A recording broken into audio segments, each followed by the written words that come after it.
How is the weather in Maribor? Yeah, it's okay. Here is and going... you are in Belgrade. Belgrade, yes. Yeah. Here is going to be some thunders.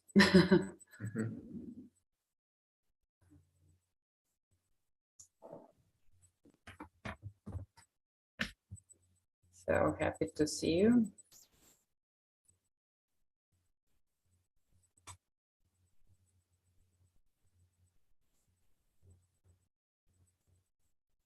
Joanna, did you talk with Mira? Did you?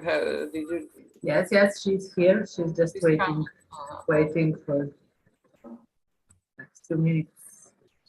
She's ready. What's wrong with my camera? It's gray and too wide. But you look good. Maybe to you.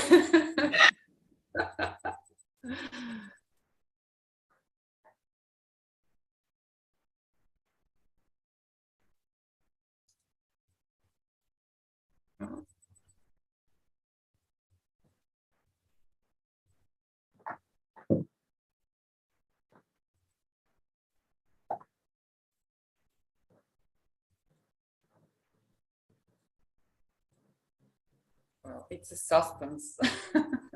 What's going on?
I see Mira is here with us.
Hello, everyone. I am Mirjana Nešić, and I am very pleased to be the chair of today's session of the second day of this wonderful digital transformation conference. We all know how important digital repositories are, and the significant number of scientific research institutions have recognized the need to make the results of their research more visible and accessible through various types of repositories and digital archives. And a lot of repositories are based on the popular open source platform DSpace, but there are also examples of self-developed repositories for the specific needs of institutions. That's why I'm very happy to present our first keynote speaker, Miran Petek from Institute of Information Science from Maribor, and we will hear his theme for today, which is hobbies with local repositories. So Miran, please, the screen is yours. Welcome. Okay, fine, thank you. I hope that you can see my screen. Yes. Yes, great, great. Please. Okay, then I will start. Hello everyone, my name is Miran Petek and I am working at IZUM, Institute of Information Science from Maribor in development team. I'm very glad to be with you today online, but okay, that I can present products of solutions of IZUM, especially the new project which we named COBIS Digital Repository, or shortly DCOBIS. As you probably know, IZUM is developer of COBIS bibliographic system, which is used by all Slovenian libraries, from school, academic, special, public, national libraries, and so on. Currently, there is 923 libraries in the system in Slovenia and also in Serbia. There is in use 245 libraries. IZUM is also transforming their solutions into more digital, and DCOBIS is a result of such development and needs in the libraries. So maybe I should explain some basic information about a repository which we developed.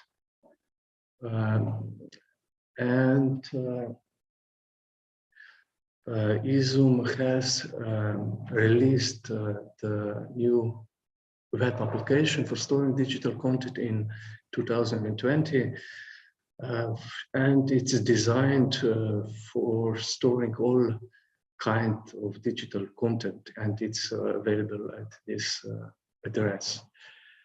The application was developed from scratch and is independent, but also integrated with all other COBIS applications, such as COBIS Tree, cataloging, COBIS Plus, search engine, and CRI system. Available is to all librarians that are members of COBIS.net network, and also for libraries in Serbia. Librarians within the COBIS.net network can manage their own publication in the central repository of their respective system. So we could see the repository here, and libraries in Serbia have access to dcobis.sr, part of the whole repository, and cannot store, for example, or have access to dcobis.si, which is accessible only to Slovenian libraries.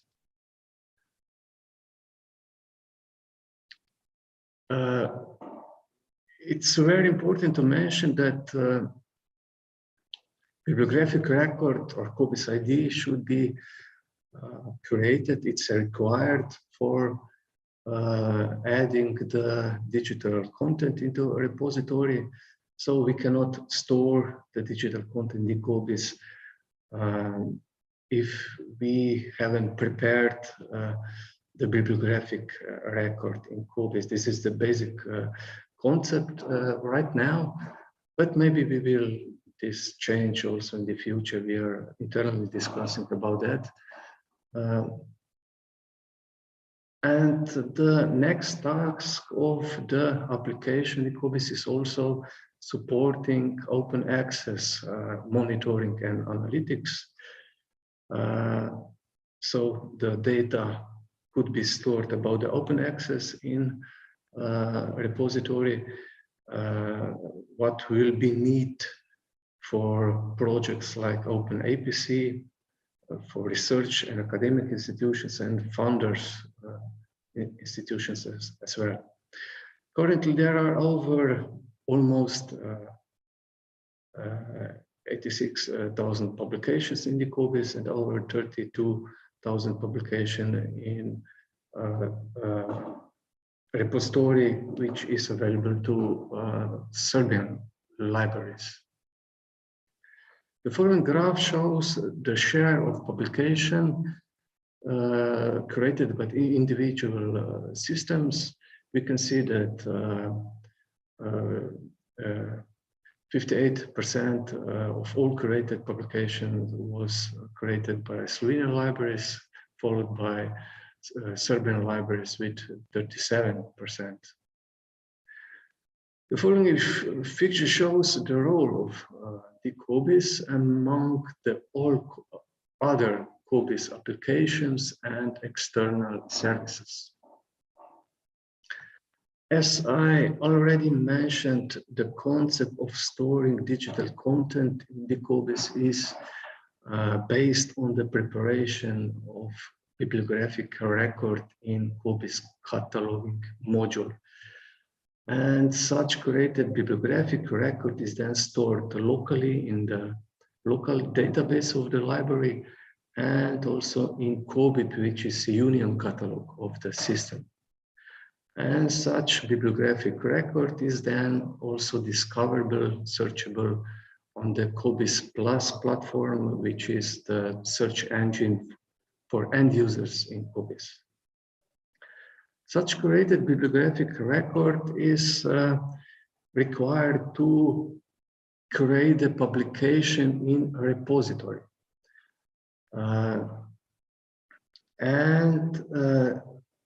Additional data could be stored about the open access, for example, to such a created publication and other data like publication licenses, version embargo, cost of publication in open access, storage data in institutional repositories, authorization, access, functionalities available, and so on. And most importantly, of course, digital objects could be added to such publication. And we support all common file types, such as text, graphics, multimedia, images, and so on. Projects and programs financed by Agency of Republic of Slovenia for Research are obtained from the SICRI system, which is Slovenian CRIS system. And all these stored data in the COBIS are then discoverable on COBIS Plus for end users. It means bibliographic record data, open access publishing information, URL links to digital objects, and of course, full text search functionality. This is one of the importantest functionality which comes with the COBIS and together with COBIS Plus platform.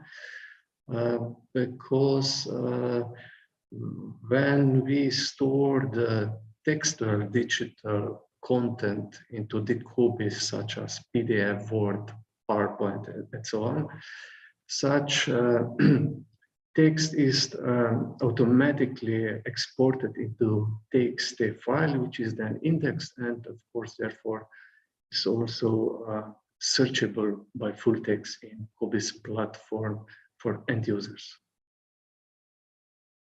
Then DCOBIS is compatible with OpenAIRE platform in both directions.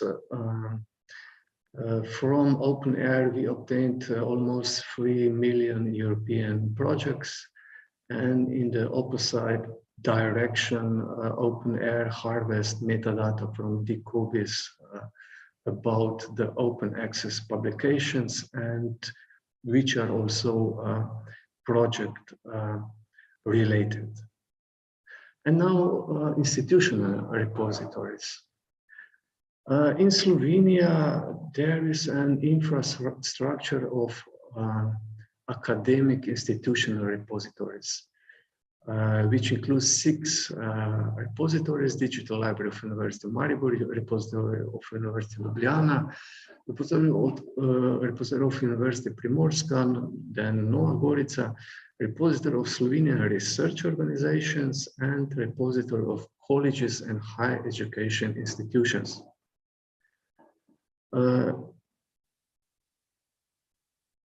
Each repository is technically and substantively separated from the other.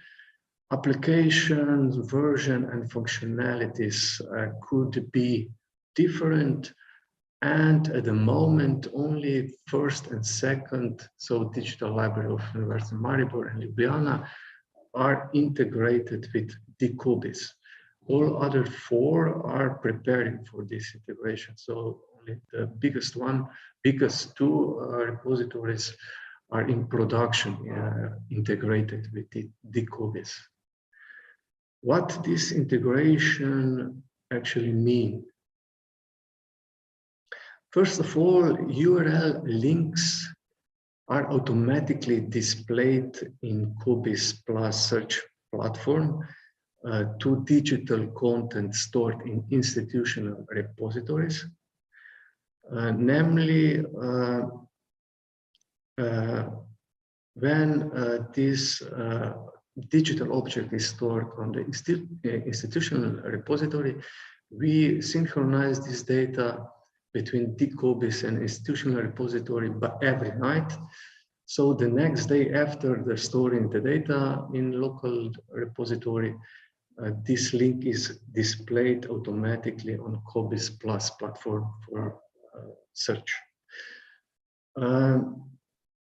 This actually means that librarians no longer need to manually enter the URL links to of the digital content in local databases, because this is done automatically. So there is no need anymore for librarians to enter the URLs in COBIS catalog module in field 865U. Secondly, the COBIS harvest takes the files from institutional repositories for indexing, and therefore full text functionality is supported also for searching by full text stored data, stored documents in the institutional repositories. Third, institutional repository provides to DCOBIS the data about the open access if they store this data in institutional repositories, because DCOBIS will support also monitoring for open access. And DCOBIS is also ready to provide this data about the open access to institutional repositories if they will be entered into the COBIS repository. Librarians could also obtain the bibliographic record from COBIS to institutional repositories, and based on this bibliographic record could be created a publication in institutional repository. Also, researchers and librarians could add the metadata into institutional repository, and these metadata are then temporarily stored in special database metadata, and based on this metadata could librarians in COBIS cataloging module create the bibliographic record in COBIS.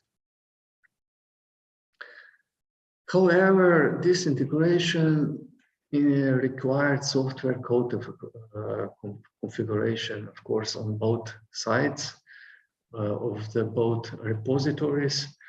And this adjustment and coordination is not so easy, it's not so simple. And as it requires time for implementation and, of course, programming effort, development on both sides. The easiest way is to entire migration of the or transfer to data to the COBIS as a whole. And of course, we prefer such type of integration. COBIS Plus search application is the application which is used by end users, where they can search information on publication, accessing to the documents, and search by bibliographic record, like author, title, journal, of year of publication, subject, headings, keywords, and so on. And also full text functionality is supported. There is a link to platform for COBIS for libraries in Serbia for searching.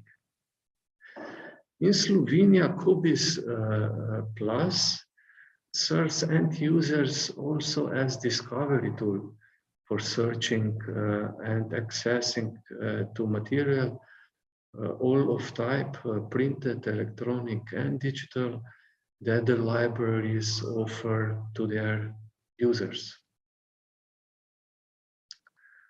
I would like to demonstrate and to show you some examples, just so that you can see how this repository looks like. So I'm entering now on this part of repository cobis.sr here.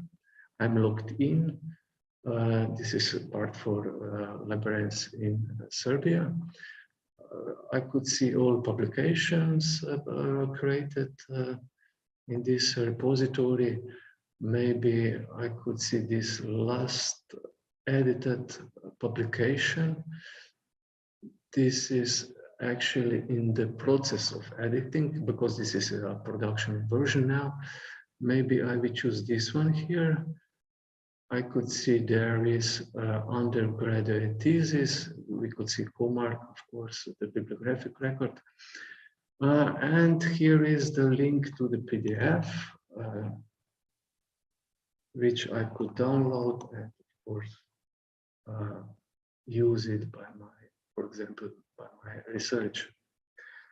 Maybe another example where I would like to show here is photograph, for example, here, and I could see that there is stored the image photograph, and this is image which is used as a cover image in a COBIS Plus platform. I'm changing now to search engine. I will use this COBIS ID just to quickly show this functionality which comes from digital repository. So bibliographic record is have the cover of the bibliographic record. And maybe another last example, I will use it Slovenian part of repository. I would like to show you an example of article which was published in open access. I will use it my publications because I have added this publication So we can see now one example of open access article, which was stored in the COBIS repository. We could add here the publication version. There is more than 80 licenses supported, also Creative Commons, publication date embargo if there are any. Here is the article in PDF, which I could download it and use it. Then we could see there are the projects and founders of this project. Based on this project, this article was published, financed. Then we could see article processing charges and count costs, amount of this cost, payers and amount, payment amount. Vouchers are also supported if needed. And source info where this article was published, in which journal. I could see that this is the gold journal index in DOI database also. And here I could see that this article is also stored in institutional repository DIROS. Maybe just to see how this looks like on COBIS Plus, I will change to SI. SI search engine, English version, COBIS ID to quickly search. Here it is. So end users could see this bibliographic record of the full text, of course. And here's one tab about the open access, and all data coming from the COBIS where are stored there are here visible publicly to all users of COBIS Plus. So the cost, projects, founders, and so on. So I have to, I think this was my last slide. I would like to thank you for your attention, for listening. Here is our building where I'm sitting right now, contacts, email addresses, also if you will need any questions or no. And of course, I am available to you to answer on your questions if may be any. Thank you very much, Miran. It was really a pleasure to hear your presentation. I'm asking if anyone has a question for Miran. I will ask in person, not to type. Okay. First of all, thank you for coming. I'm Jelena from organizing committee, and I want to thank Miran for coming, joining us on our conference. Hvala, Miran. Thank you, hvala vama. I would like, it's very impressive what advantages this your solution for the COBIS has. It's very interesting that you can, as I understood that you could firstly upload content with some metadata and then create bibliographical data for the local catalog. Actually, we have to create first the bibliographic record in COBIS, and based on such a created bibliographic record, we could then store the digital content to such application. So the first step is creating the bibliographic record. Okay. But we are now also discussing internally about the solution that maybe we could also harvest the metadata from institutional repositories which are not created the bibliographic record first in COBIS, and based on and we could this could support discoverability of the such publications which don't have the COBIS ID or bibliographic record created in COBIS. Thank you. And the other question would be, you said for integration with local repository, there needs to be work done from programmers also on both sides. Yeah, exactly. So which level of programming skill does it need? Because, you know, all libraries struggle a bit with, you know, programming. This is a big problem because there have to be developer of the repository. They have to know how, they have to code it. They have to be developer of the repository, and we have to together to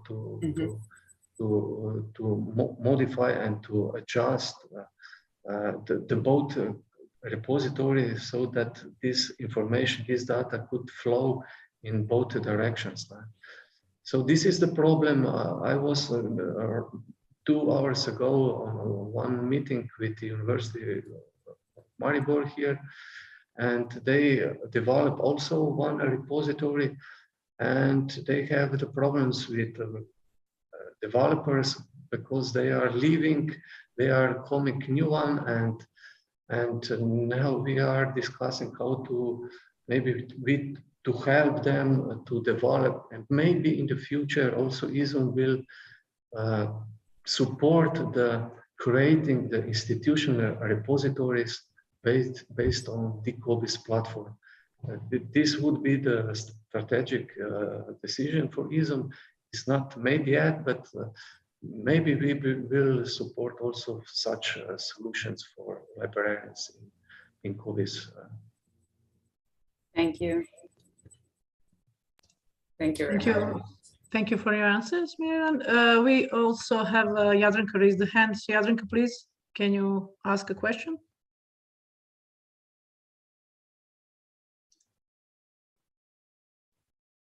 Jadranka?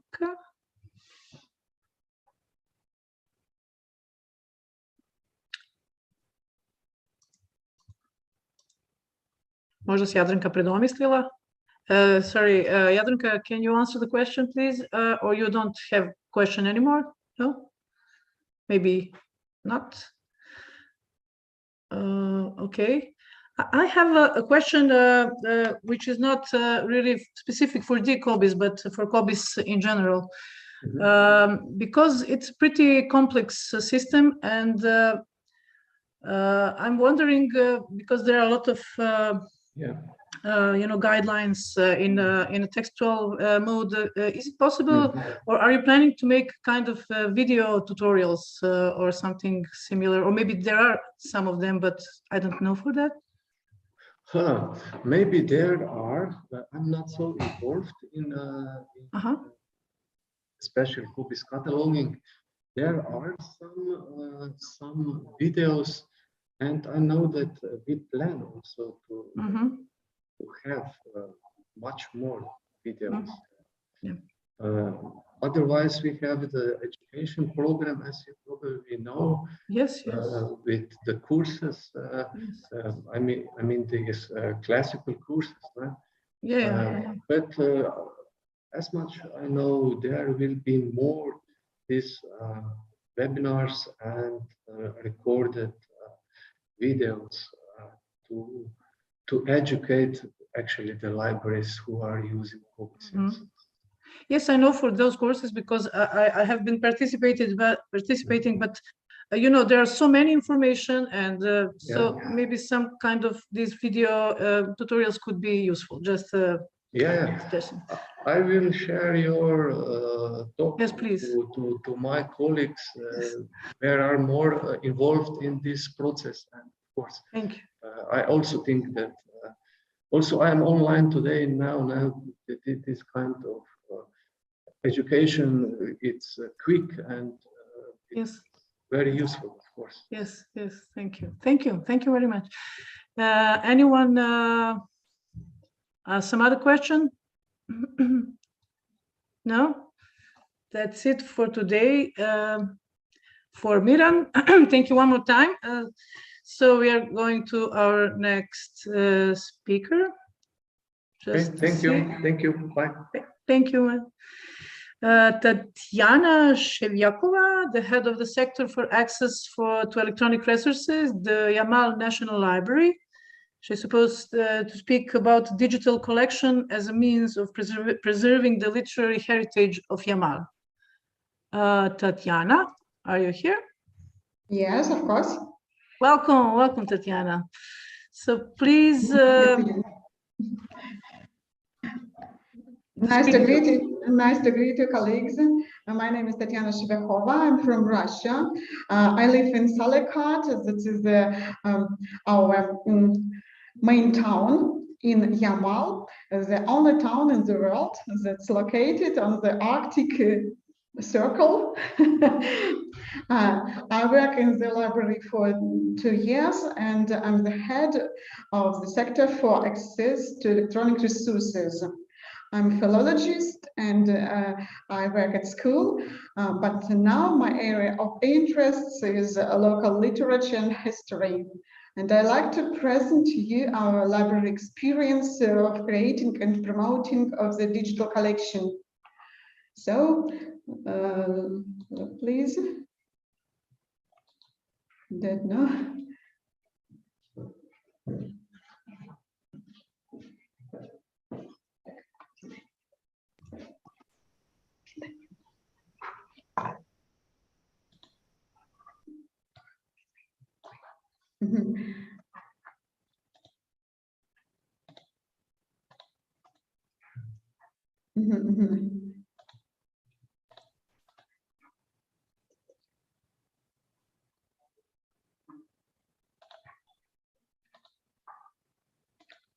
Look at our presentation, you know. Yes, yes, we see your presentation. You can make it full screen if you like, or okay, this is okay also. Everybody knows that rapid pace of inclusion of new digital technologies in all spheres of life changes the ways of consuming information and the methods of library services to users. Today, the library, especially in such region as Yamal, you see, our Arctic region, very far from the other countries, acts not only as a repository, but also as independent generation of ideas for the popularization of cultural, historical, and scientific heritage of our region. And we know that effective way is the creation by libraries of independent digital collections as a unified system of providing materials to the user. And a literary map of Yamal, Horay, is an informational resource. It's aimed at the preservation and the promotion of local literary heritage. The idea of creating the collection belongs to our library. The relevance is determined by the need to implement the strategy of state-national politics in terms of preserving and developing cultures and languages of peoples of our country and strengthening their spiritual community. In 2019, our library staff, together with colleagues from the local libraries, began our project. I want to say that the title Horay shows the local history and literary component. Horay is an important attribute, thesis, and attribute of nomadic reindeer herders.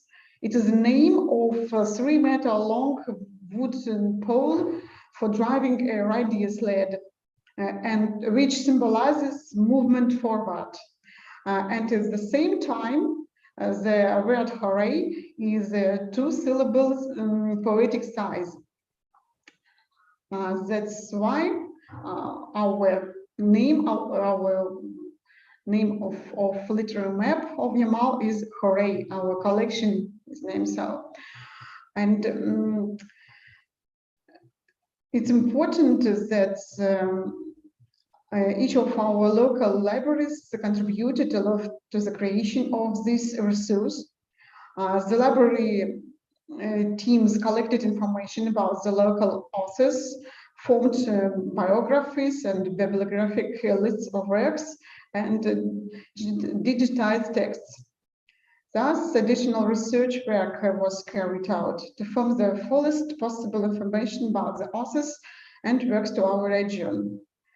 Our National Library signs the license agreement which each author or his legitimate heir to transfer the copyrights to digitize and publish the works in the collection.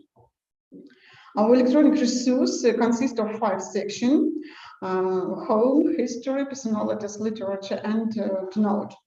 The search options allow making a selection according to various parameters, for example, genre, novel, story, or tale, or language, for example, Russian, Khanty, Nenets, English, or search by author or title of a work. The section, the home, this page presents news about literary events in Yamal.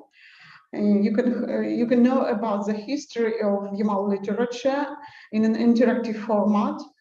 We can see the collective image of the North Reindeer here on a sled with a hooray in his hands, and he rushes through all the important eras, such decades, eras of the development of literature in Yamal. There is an infographic at the end of the page that gives information on the fact that all resources located on the sites, on this site.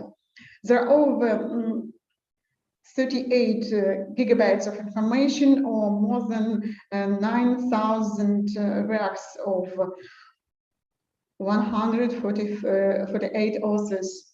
Every 7th work is in the language of our North peoples that live in Yamal, those who stood at the origins of Yamal literature. For example, there are such writers as Leonid Laptsui, Ivan Istomin, and other our contemporaries.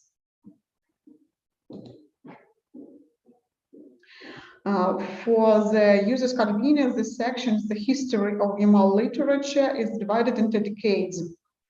It gives the opportunity to get acquainted with the history of Yamal literature from the origins, when folk art was passed on by word of mouth, to our times. For example, 1930s-40s introduced the period of the birth of the national literatures of our region, but 1970s-80s called the decade of exploratory essays and journalism, essayistic poems and verses. The section, the personalities, is presented by authors, which can be searched by parameters, for example, writers, local historians, folklore collectors. Also, the section is equipped with filters which can be used to select representatives of particular town or village. For example, our town Salikard has become the richest in terms of authors. There are as many as 56 of them. Each personal page contains a biography, photographs, and complete bibliography of the author's works by genre, information about the achievements and awards, reviews and recommendations by leading literary critics, and published and print editions. Some pages of the collection contained audio recordings of works in the author's reading, interviews with the author. For example, this year it marked the 100th anniversary of the birth of the Yamal writer Ivan Stomin. He's long gone, but his voice can be heard in our web resource. Audio and video recordings provide a unique opportunity to hear the speech of a native language, help native speakers or those who study their language hear how a particular legend, fairy tale, or story sounds. The section literature, which features electronic versions of works by authors in PDF, also makes the site unique.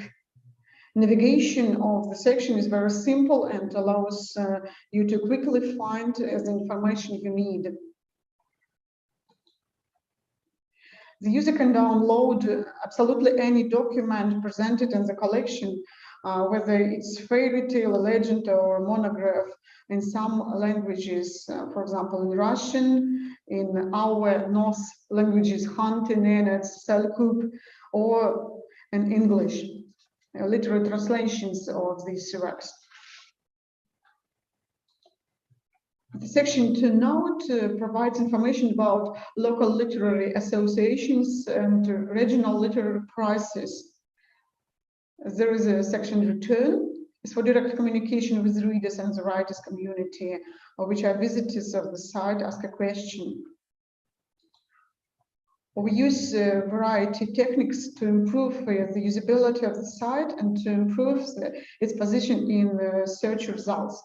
Since 2020, the collection is regularly presented to the media, the authors themselves, school children and students, not only in Yamal, but also in Russia. Each author of the map has its own keywords to increase in the search ranking, and the English language version on the resource allows to be used internationally as well. The banner of our site leads to it and was sent to all county libraries and county cultural institutions. This banner was posted on their official websites. This collection is used in city and regional contests as an informational resource. For example, there are quizzes on biographies of Yamal authors and their works, illustration contests, prose and poetry recitation contests for different ages, organized regularly. A version for the visually impaired with a convenient selection of font, color, and text size is created for people with disabilities. The work with the collection doesn't stop. The dynamics of the pages is constantly maintained, checked for errors, manually added information about new authors, new video and audio recordings, works, and literary news of our region. Due to the international community's interest to our collection materials, and with the aim of integrating the culture and literature of our original authors into global cultural context, a project was launched in 2020 to translate their works into foreign languages, English, French, and Finnish. We selected over 2,000 of the most outstanding original works. We found a resource for translators among the staff of different organizations in our region. We also won a grant from Corporation Novatech to organize translations into English. And already over 1,000 works have been translated now, and over 700 are available for free download. So the main task of our project is to restore and preserve the integrity of Yamal literacy space. Aimed at the future, the project pays special attention to the authors of the younger generation who take the rightful place on the side next to their older colleagues.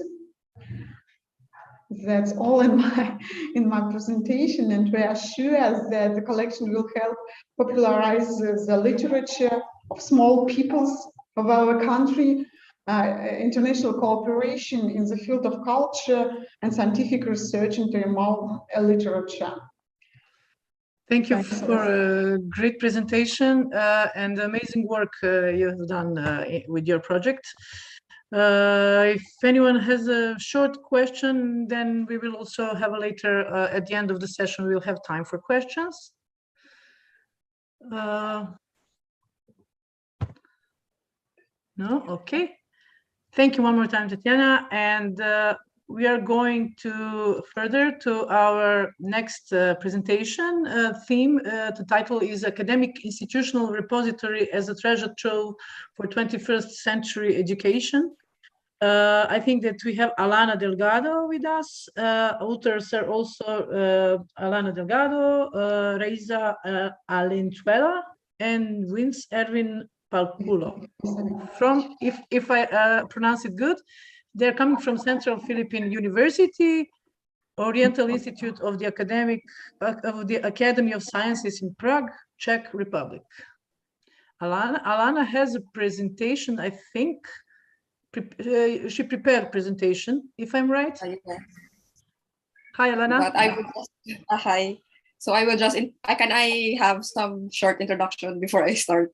Yes, please, please, welcome. Welcome. So hi, so we are from the Philippines. I am with Dr. Reisa Alenzuela. So if you have any questions after my presentation, she is also present. So I will be presenting how we built our institutional repository, because here in the Philippines, it's a very new thing for us. So this is the story of how we developed that repository. So I will share, before my actual presentation, I will show a short clip, because we had a launching event for the repository, because we also had to introduce the concept of what an institutional repository is for the audience. Yes. So I will be showing my screen for our video presentation. Please.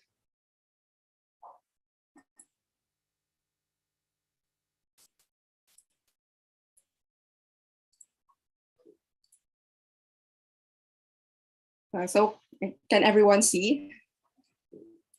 Okay, Yes. I will start.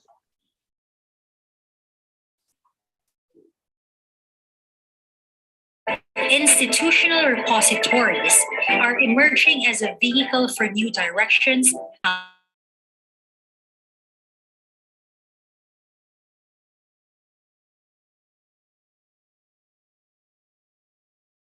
We don't hear sound.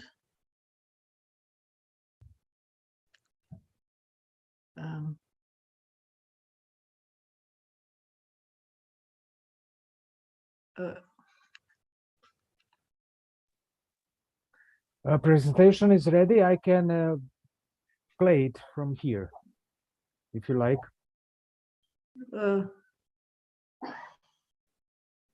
There's no sound. Oh, okay. Yeah, yes, we have problem with sound. If you try again or something.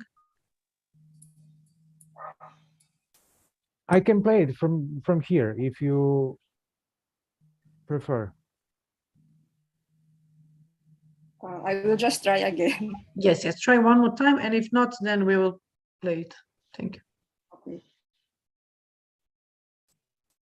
Institutional repositories are emerging as a vehicle for new directions in how libraries can support the academic community, both locally and globally. Can you hear it now? Yes. Yes. Okay. Yes. Yes. Institutional repository is the best place for collecting and perpetually and securely preserving and disseminating digital copies of the intellectual output of an institution. It is this need to preserve content created by faculty and students, such as articles, books, theses and dissertations, images, gray literature, reports, and digital collections that gave birth to the Institutional Repository of Central Philippine University. We hope to be a part of a global intellectual community where digital assets are findable, accessible, interoperable, and reusable. I will be presenting Academic Institutional Repository as a treasure trove for 21st century education. My co-authors are Dr. Reisa Alenzuela, Vince Palculio, and I am Aliana Delgado, and we are from Central Philippine University. In this presentation, I would like to describe the development of our academic institutional repository as an open online access to the university's research and scholarship, to explain the digitization and building the digital collection, share our perspectives on the new models of scholarly communication, and share our challenges in maintaining the open access repository. Just a brief background about our country. So we are from the Philippines, and this is a third world country in Southeast Asia. So it is an archipelago consisting of 7,000 islands with different languages and ethnicities, and divided into three major areas, which is Luzon, Visayas, and Mindanao. So there are around 2,000 higher education institutions, and as of now, there are very few institutional repositories in the country. And the Bahandian is just the 9th repository in the country as listed in the Open DOAR. Central Philippine University is a private university established in 1905 by Christian missionaries. So this is one of the oldest universities and the biggest universities in the region.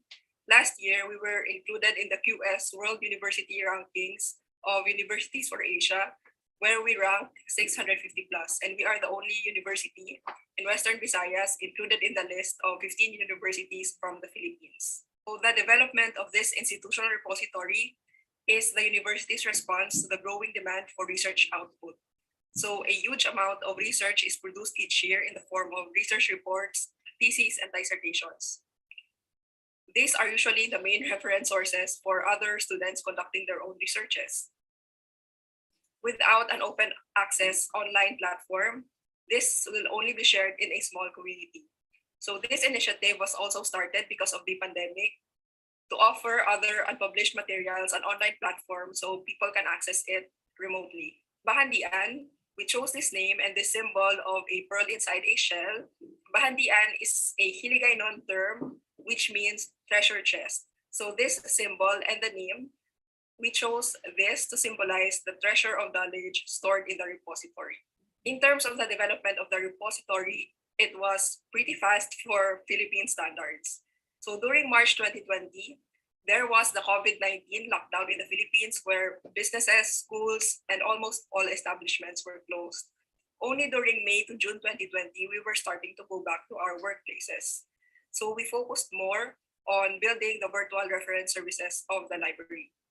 And around November 2020, the Vice President for Academic Affairs expressed that there was a need to track the faculty publications because the Commission on Higher Education will be considering this as a factor for the renewal of the autonomous status of the university. So there was a need for some kind of platform to track the publications and the citations of faculty researches. So our library director and our library consultant, Dr. Risa Valenzuela, who is also one of my co-presenters, they created a proposal for an institutional repository.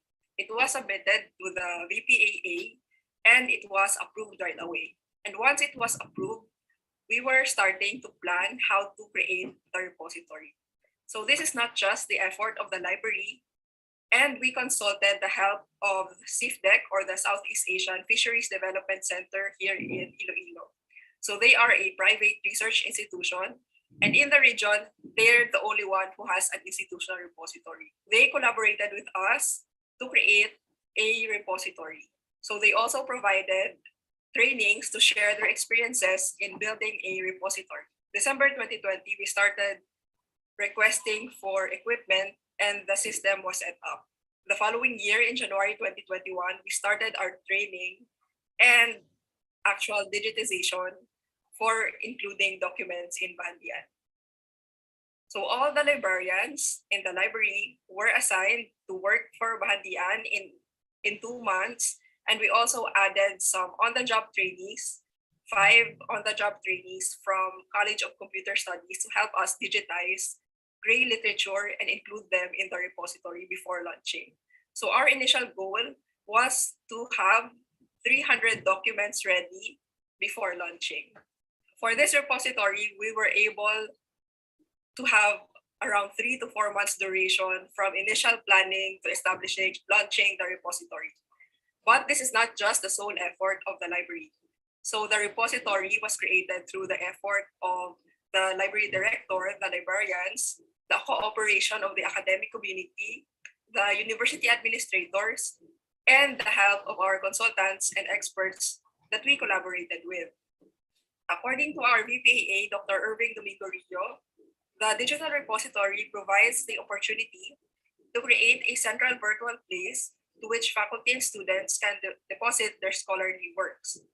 So this can provide research to researchers and making the university more visible in the global community. We want the output of the faculty to reach other researchers. So we want the research output of our faculty to be more visible globally for others to cite and use it for their own needs. These are just some simple presentations of our statistics ever since we started. So we initially launched in February 2021, and as of now, Bahandian is not just accessed in the Philippines, but also in other countries. The United States, countries in Europe and Asia are the top 10 visitors of Bahandian. And since it is in the repository, it is now being indexed in Google Scholar, which also increased our visibility. These are the top countries downloading from the repository. Here are the top viewed entries in Bahandian. It is very diverse, from policy to legalization issues to student performance and communication patterns. The researches that were frequently visited are major issues in the Philippines, like same-sex marriage and divorce is not yet legalized, and the country is at least open to the LGBTQ community. Most of the top viewed studies deal with legal issues, but there is also interest in business and education. Feasibility studies, perception, and performance studies are most frequently downloaded. There are also reference books such as Dictionary of Agricultural Engineering and other books on agricultural engineering that many people are downloading. Of course, we also face challenges in this repository. When we created this platform, our library consultant created an open access policy. This was also approved right away by the administration. So in general, our policy is open access. All the publications of the university are available in full text. However, for unpublished materials like theses and dissertations, the copyright still belongs to the author. And as much as possible, we try to contact the author in case someone is requesting for the full text. But in general, we provide the information unless the author has explicitly stated that he or she is not allowing access for, like for example, if that research is currently in the process of being submitted to journals for publication. But there is still need for further marketing of the platform to the community. If faculty or students want to submit, they can email us. We also created a guide for them if they want to self-deposit their works. They input all the necessary data about their work, and there is an approval process where the submitted entries will be checked by the librarian for accuracy before it is approved in the platform. And once it is approved, it will be available for the public. So here are some words from our university president about the repository. The pandemic has caused a lot of changes in the university operation. However, we accepted it with a positive mindset. We needed to make sure that life in the university continued, and so we shifted to online learning. It opened a lot of possibilities, a need for online resources which was not available in the past because students come to the library to search for information they need. We started to make sure that these scholarly works will be available online. So what we have is a digital repository where research on the campus can be accessed anywhere in the world. So thank you for listening. And if you have any questions about this presentation, you can ask in the Q&A or contact us. Thank you one more time. It was really great presentations, Lana. We are going further, and then we will have this question session, part of session. I would like to ask, I'm not sure is she here, but we are expecting Claudia Popescu with her Digi Prior Additional Vocational Skills for Librarians presentation. She is coming from Country Library George Bartiu, Brasov, Romania. Claudia, are you here? Maybe. I think that we had some problems with this presentation, but we will wait just shortly. Claudia, not here. That's a pity. It sounded really interesting, but okay. So we are going to the next presentation and our last in this session. This is theme is selective availability, problems in accessing older dissertation and thesis research. And our dear guest is Andrew Smith from Emporia State University, Kansas, USA. Andrew? Good morning. Hi, good morning, hello. esteemed colleagues. Thank you so much for being here. For me, it's quite early in the morning. Oh, good morning then. The dawn chorus is just outside. I'm going to share my screen.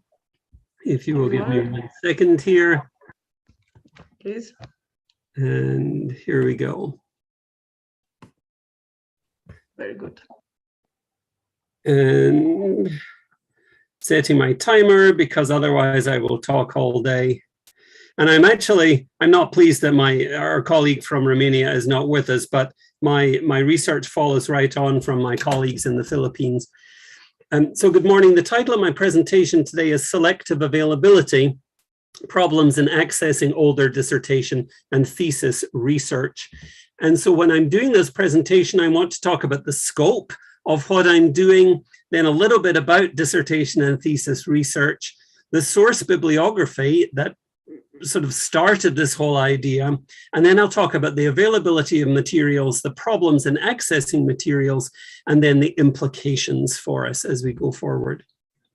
So the scope of the project is actually on discussing Gilbert and Sullivan as a cultural phenomenon, and they were two people, a composer and an author, who collaborated in the late 1800s on 14 light operas, and they wrote 14 between 1871 and 1896.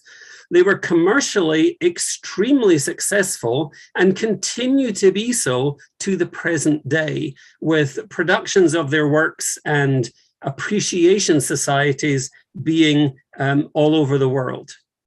However, as a status, their status as a topic of academic study was much more limited. It was not considered a serious topic in the United Kingdom, so little academic work was really seen until the 1980s.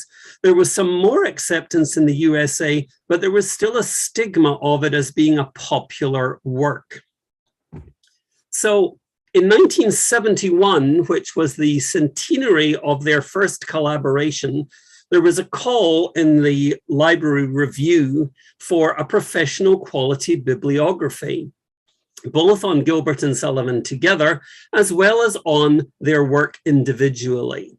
At this time, the only things available were a bibliography of Gilbert's work, published some 40 years earlier in 1931, an index of Sullivan's vocal work from 1961, and an incomplete, non-professional and privately printed bibliography of materials of the collaboration in 1968.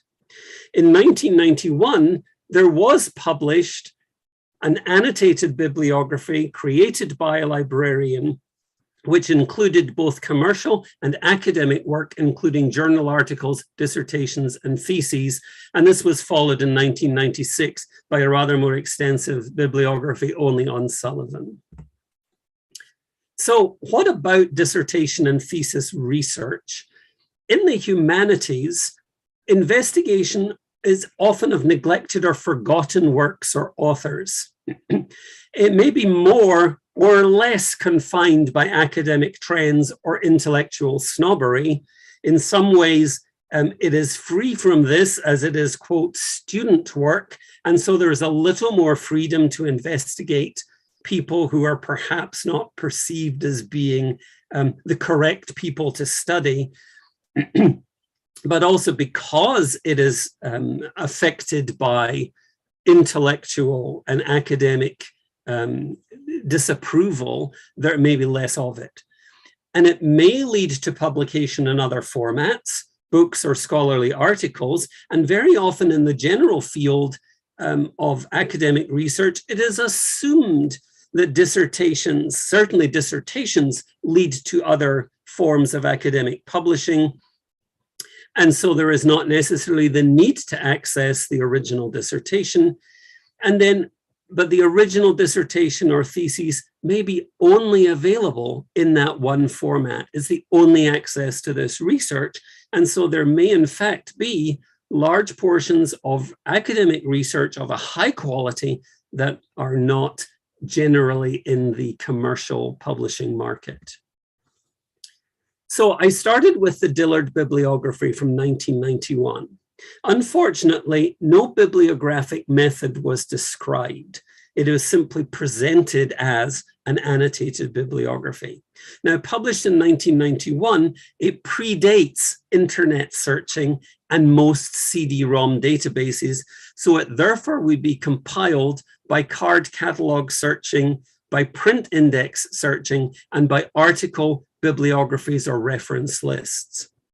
And it identified 24 academic dissertations or theses, 3 master's degree theses from 1965 to 76, and 21 doctoral dissertations between 1956 and 1987. I conducted an extensive search in the ProQuest Dissertations and Theses International databases and identified 47 additional related dissertations and theses.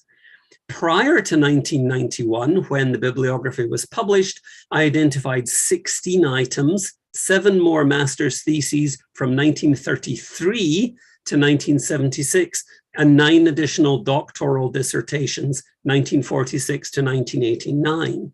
And then following the publishing of the bibliography, 31 more items appeared, 7 master's degrees, and 9 doctoral dissertations. And I'm sorry, I have the dates wrong there.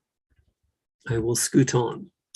So I then wanted to look at the availability of these 71 academic items. And so I searched in the ProQuest Dissertations and Theses databases. And it turned out that 46 of the items, or 64%, were available as a full text downloadable. Now, this is a subscription database, but once you have the subscription, once you have access to a library with the subscription, 46 items were available. There were a further 7 items where full text was available through ProQuest, but each item had to be purchased separately, and an an electronic version was $41 US. 3 items were available in institutional repositories, and then 4 items were obtained through interlibrary loan. Interestingly, 2 of them from the degree granting institutions, one sending an original print copy, one sending a microfilm copy, and then 2 others came from interlibrary loan from different universities, not the degree granting institution, where they had previously purchased facsimile copies of the dissertation from ProQuest. And then 11 items were only available from the degree granting institution. That is to say, the degree granting institution would not provide them through interlibrary loan. They were not available in any digital form. And on investigation, several of these were actually available. They were in offsite storage. So even although they were available, they would only be available with prior notice. And so this led me to, I beg your pardon, to access problems. There were 3 incomplete items, 2 of digital full text from ProQuest and 1 from an institutional repository, where you see 1 item was missing 9% of its content, 25 pages. Another item was missing 8% or 33 pages.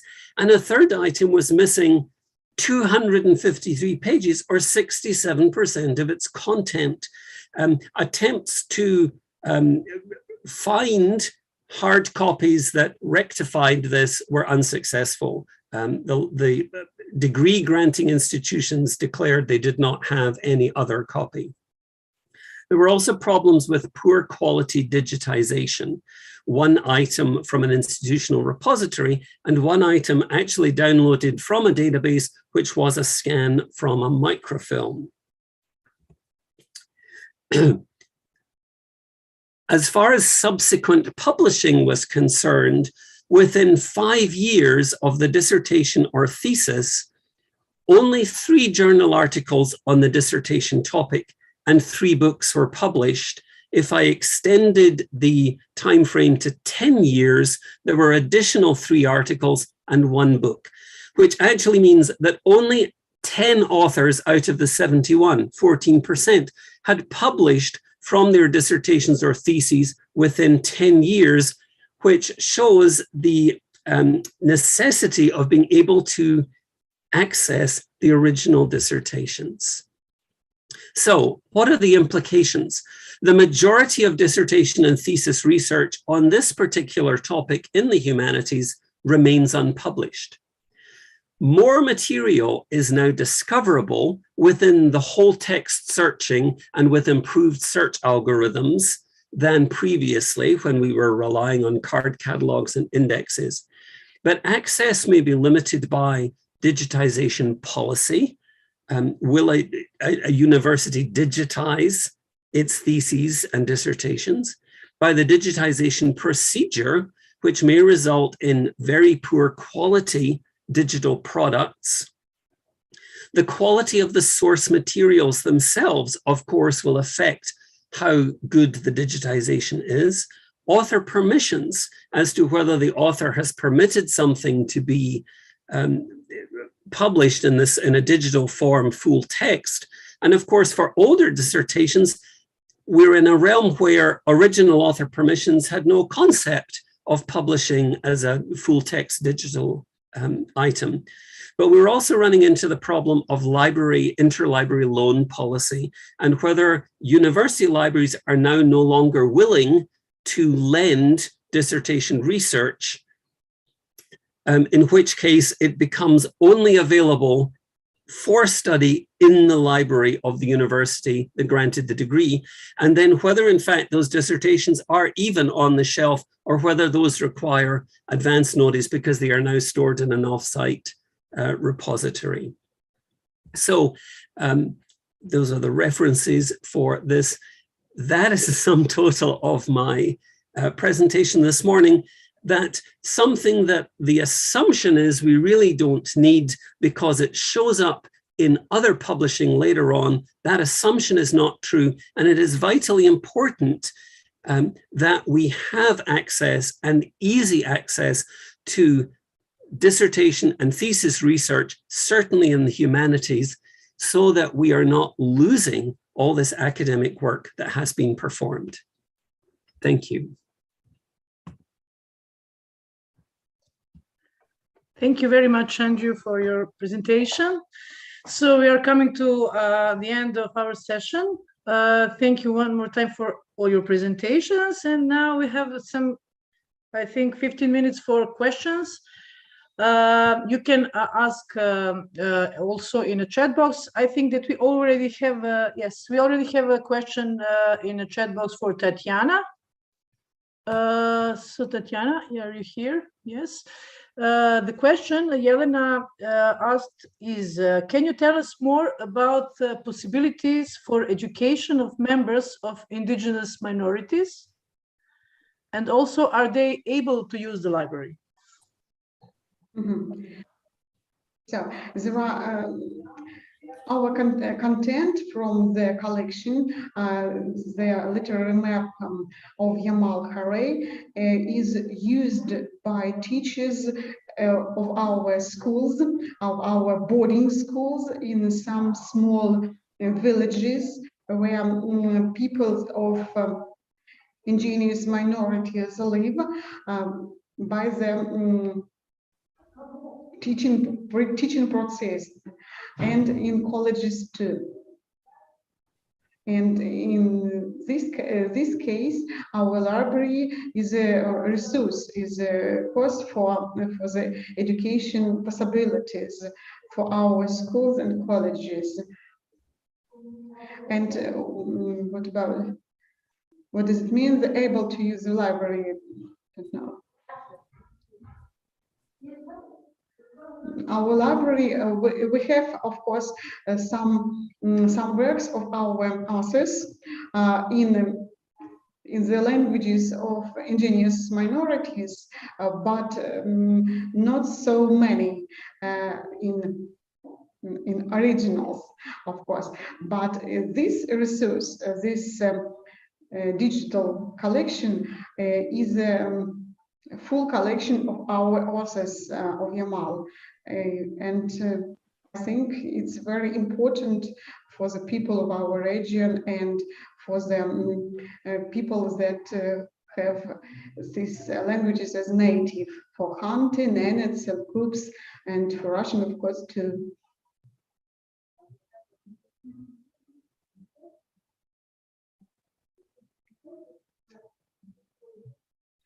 Thanks.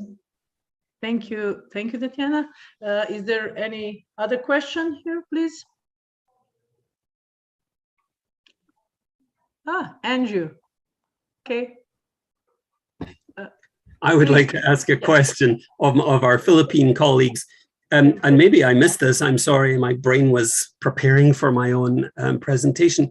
But what is the plan to digitize from this point on? You took wonderful advantage of the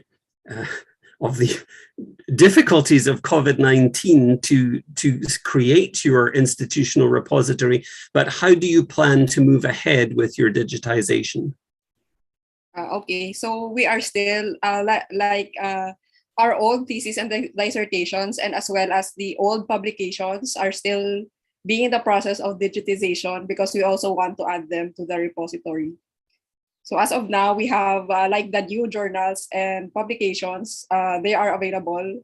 But for the older materials, we really try to make a quality scan material. Like we have to go through optical character recognition and all that processes. So digitalization is still ongoing. Yes. How much do you do at a time? How many people are involved actually in the digitization?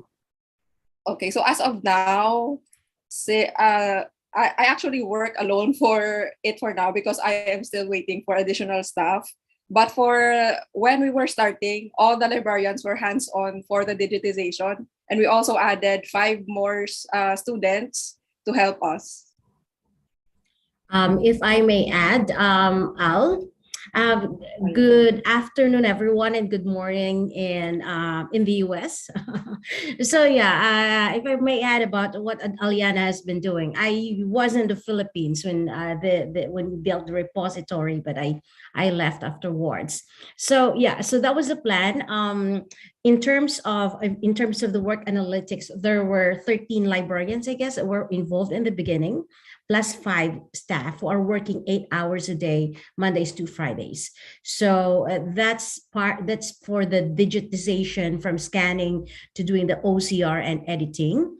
And another part of the work is actually the technical side, fixing bugs and adding more codes, adding more features. In the beginning, I think there were 2 experts on building a repository who was involved with us. And at one hand, I'm working on the policies and looking into analytics, helping Aliana on this. So yeah, so it's really like a big group, and it was good because and by the way, if I may add, this is not part of the question, but if you notice, we're using DSpace and we're in Open Door.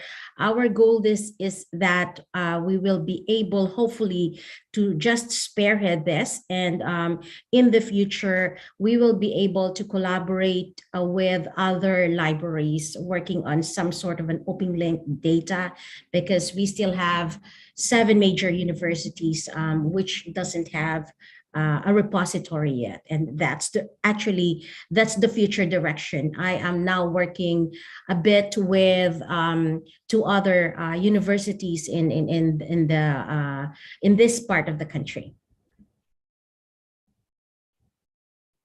Well, wonderful. Thank you so much, because I think it's so important. Well, as I noticed, it's so important that we don't let all this research that has been done, and that we've held our students to a very high quality, that we don't just allow that to vanish as if it never happened. But then I also really appreciate, first of all, that it is open access, but also that you're looking at the collaborative aspects, because that is something that is very difficult certainly in parts of the United States, where we are not really being encouraged to look collaboratively. We're sort of being told, well, if you want to do it by yourself, which is obviously not the best way to create either institutional repositories or open access things. So thank you for your work. Thanks. Thank you one more time. We have time maybe for 1 or 2 questions more, if anyone. Andrea, Hello. Please. Hello, I wish a warm welcome to all our participants and guests. I have one question for Andrea.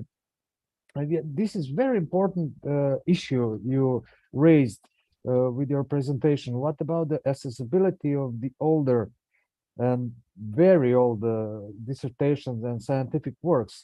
Do you have some problem with the catalogs? How do we know? I know there is a problem about transferring old card catalogs into the new digital catalogs. No, there are a lot of information are lost because they still are in a card catalog, and you must go to the institution and to search in card catalog. How do you have some problem to find the sources which are not in electronic catalog? And of course, yes. Well, that's an excellent question. And part of the difficulty, I think, now this is not my area of expertise, is conversion of card catalogs to digital. It is my impression that a lot of that work was done as quickly as people could do it. And so while some of them may have retained their card catalogs, I think there were many libraries that did not. And so depending on how your electronic catalog was set up and whether there was a field for you to enter additional material, information, metadata may or may not have been transferred in, or if something was in a non-conforming format, if it was just ignored, if only the basic information was included. But I also don't know if everybody went back and how far back they went, and did everybody indeed include theses and dissertations? It's a very difficult question. I don't know. And if there isn't a card catalog, how do you identify this material? I think one of the things I'm actually looking at now is I'm actually looking at the reference lists of other dissertations and theses to see what were they using, and are there things that show up that aren't in the bibliographies, that aren't showing up in the full text.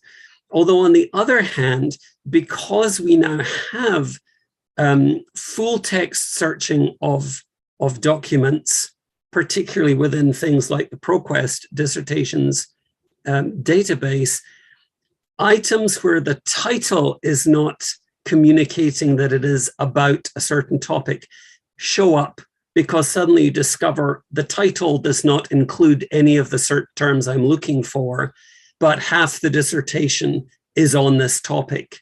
but the title is not communicating in the right way. So there is now discoverable much more material where the title is not necessarily helping you, and the subject terms were maybe not entered originally in the right way. But it's a great question, but I'm not sure there is a good answer. I think for a lot of people, from what I have read and from what I've heard from people, a lot of this catalog conversion to digital was done as quickly as possible. And then who had time to go back and check their original card catalog to see, particularly when your electronic catalog became more sophisticated, who had time to go back and check your card catalog to make sure that all that metadata had in fact been transferred? I don't know. It's a great question. And we may simply have lost access to things. Yeah, also, it's an amazing information about the quality of the older dissertation and thesis, how they are put into digital. They're missing pages. The possible, amazing. How did this happen? So, excellent presentation, and thank you. Very valuable, important question about the further how to go back much earlier into the development of scientific process.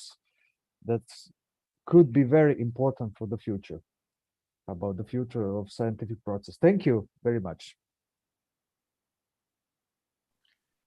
Thank you for great questions and answers. We have time for one very short question, if anyone. If not, then I would just thank you all for your great presentations, which were really interesting and useful. I hope to see you again very soon. And that's it. Great presentation and great session. Thank you. Bye for birthday.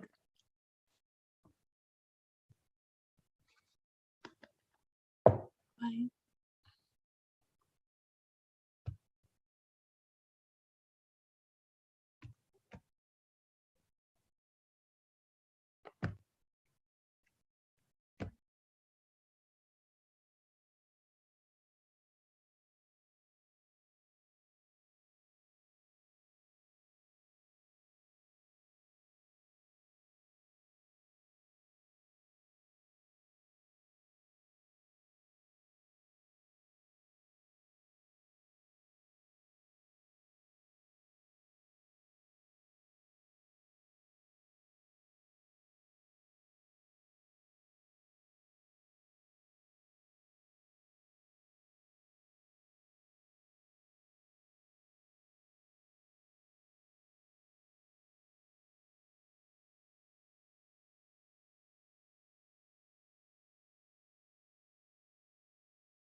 Hello.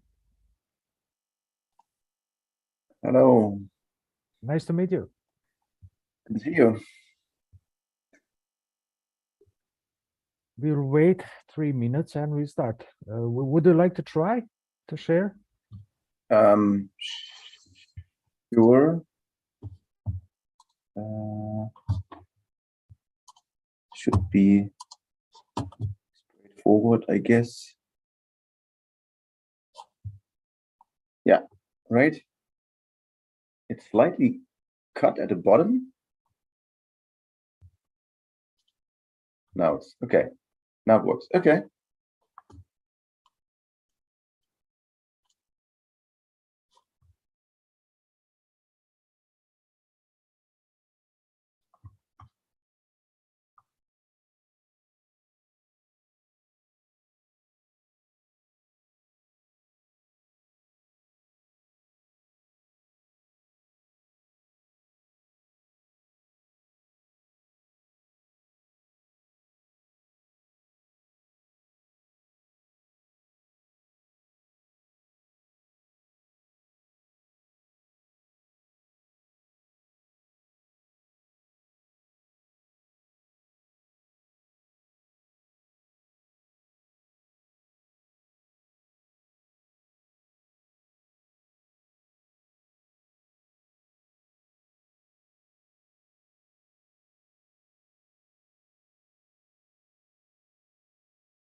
Hello, everyone. It's now 2:30. Can we start? Henning? I'm ready. Yes. Great. Hello, and welcome to our second session today. I have a great honor and the pleasure to introduce you, Mr. Henning Scholz. He is just a second. Henning Scholz is a leading the data publishing service team at Europeana Foundation. This team is managing and developing the relationship with Europeana's data partners to build the best trusted repository of cultural data in Europe.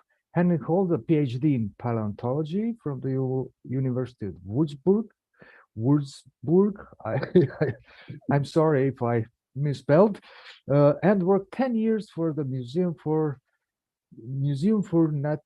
Naturkunde Berlin, e.g. as the coordinator of the EU-funded project Biodiversity Heritage Library for Europe, BHL Europe. Before joining the Europeana Foundation in 2012, he was closely collaborating with Europeana in other ways, e.g. as the secretary of the Europeana Network and member of Europeana Foundation Board. Wow. We are very pleased to have you these days. So the screen is yours. Thank you, Andrea. And good afternoon, everyone. On these days, we start sharing my screen. On these days, I think I would have preferred being in a room with all of you, entering the physical stage instead of speaking into my laptop. And I hope you can see my screen now. Otherwise, yes, everything is okay. Okay, nice. Oops. Yeah, but I assume this is also part of all our digital transformation, that we are now sitting at conferences behind our screens and following live streams and doing this via Zoom meetings now for a couple of years now. But in order to get started with what I would like to talk to you today about the role of standards and frameworks for the digital transformation of the cultural sector, let me make a quick excursion to an example or an experience I made myself in my non-professional life, because a bit more than 3 years ago, I started to help out in the church community here in The Hague to work with them. And when I started, basically the only digital thing that they had was an old laptop. And I slowly started to replace that laptop and got into a few other things, which then actually became the foundation for when Corona started more than 2 years ago. And in a very short period of time, this community had to really think about a much more digital offering for all the services that they had, and which I helped with over the first 6 to 12 months of the pandemic. And yeah, some of the results you see in the left to the organ here in this picture, which is the place from where you stream the events happening in this church. But this was only part of the story, really buying equipment, setting it all up so it works. It's a lot also more about having the right mindset of people. So this really was also an effort to work with everyone to make people understand and accept what is required, what is necessary in this situation, and what digital actually means for all of us in the various flavors. And also you can see it with people. This really went across different generations. Even people in the 70s, 70 plus years, we're going on this train and really trying to see how they can be part of this digital transformation in this community. What I find interesting in preparing for this presentation today was also really going through this experience and realizing that what we at Europeana have built and worked into our definition of digital transformation all comes back in this example that I made with this church community in The Hague. Because we define digital transformation as both the process and the result of using digital technology to transform how an organization operates and delivers value. It helps an organization to thrive, fulfill its mission, and meet the needs of its stakeholders. It enables cultural heritage institutions to contribute to the transformation of a sector powered by the digital and a Europe powered by culture. This is our short definition, trying to really get the picture of what this means for us. And yeah, but it can have several flavors of what digital transformation actually is for each and one of you. It can be if you work on a digital strategy or adopt an open access policy, if you map digital skills and literacies in an institution, if you streamline your processes, if you work on your metadata, if you facilitate crowdsourcing and enrichment. This all is part of this whole story that contributes to the digital transformation of your organization. And we need such a definition. We need to be clear about this because, it has many different interpretations, and which also complicates conversations. And if we don't clearly define what we mean by the words, then it's difficult to communicate. And so this is at least what it means for us. And we use this definition to also shape our future strategies and our priorities. And we think this is also relevant to the sector and all our stakeholders. As I will talk about this also later in this context, is we haven't done this all our own. We really involved our peers, our partners, and in particular, the members of the European Network Association in this whole journey to get to this definition and to a common understanding what we mean by digital transformation. What we find important is really acknowledging that there are like two aspects that are relevant when we want to work on the implementation of digital transformation. First, it's really, like I said before, it's different for everyone. The starting point and also the ambition is different for every person, for every organization, for every network. And this needs to be acknowledged when we work on this. So we take everyone with us on that journey.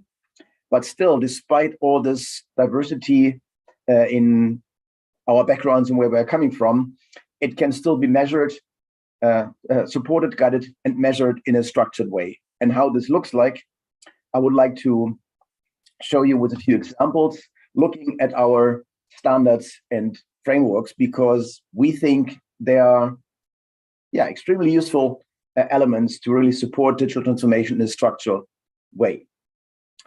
When I say frameworks, I mainly mean the four frameworks here at the left of this slide: the publishing framework, the licensing framework, the impact framework, and the capacity building framework, while the human data model as our standard on the data side is also an important contribution in this. And Andreas was saying, like, I'm working on the publishing side, so the publishing framework is maybe not surprising. My example I'm going to talk about today in a bit more, which is also call it my baby that I worked on over the last couple of years. The other ones I'm touching upon later, but the publishing framework is a focus on for now. And let's look at this first aspect. We need to acknowledge that the starting point and the vision is different for everyone who is going on a digital transformation journey. This is why we really develop frameworks and standards in groups of people. It's really powered by people, what we are doing. The left picture here is from an annual assembly of the Network Association a couple of years ago in the Technical Museum in Jena.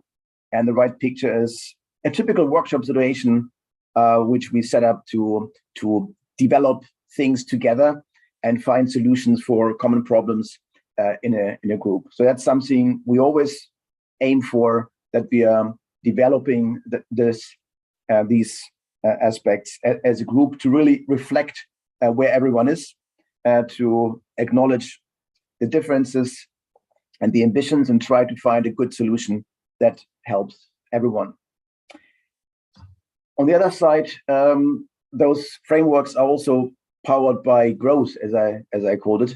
It's really also embedded in this, maybe not very immediately obvious visual of the publishing framework, but it really illustrates, starting from the center, that the better you are, the better data you have, the more advanced you get. There's also more value, but you can already have value at the very basic. So we are saying the more you give, the more you get. But I think it already starts, if you give a little more, if you give a little something, you already will have value. If you start with building relationships with us, if you start looking into how can you make your data available online, this already will create value.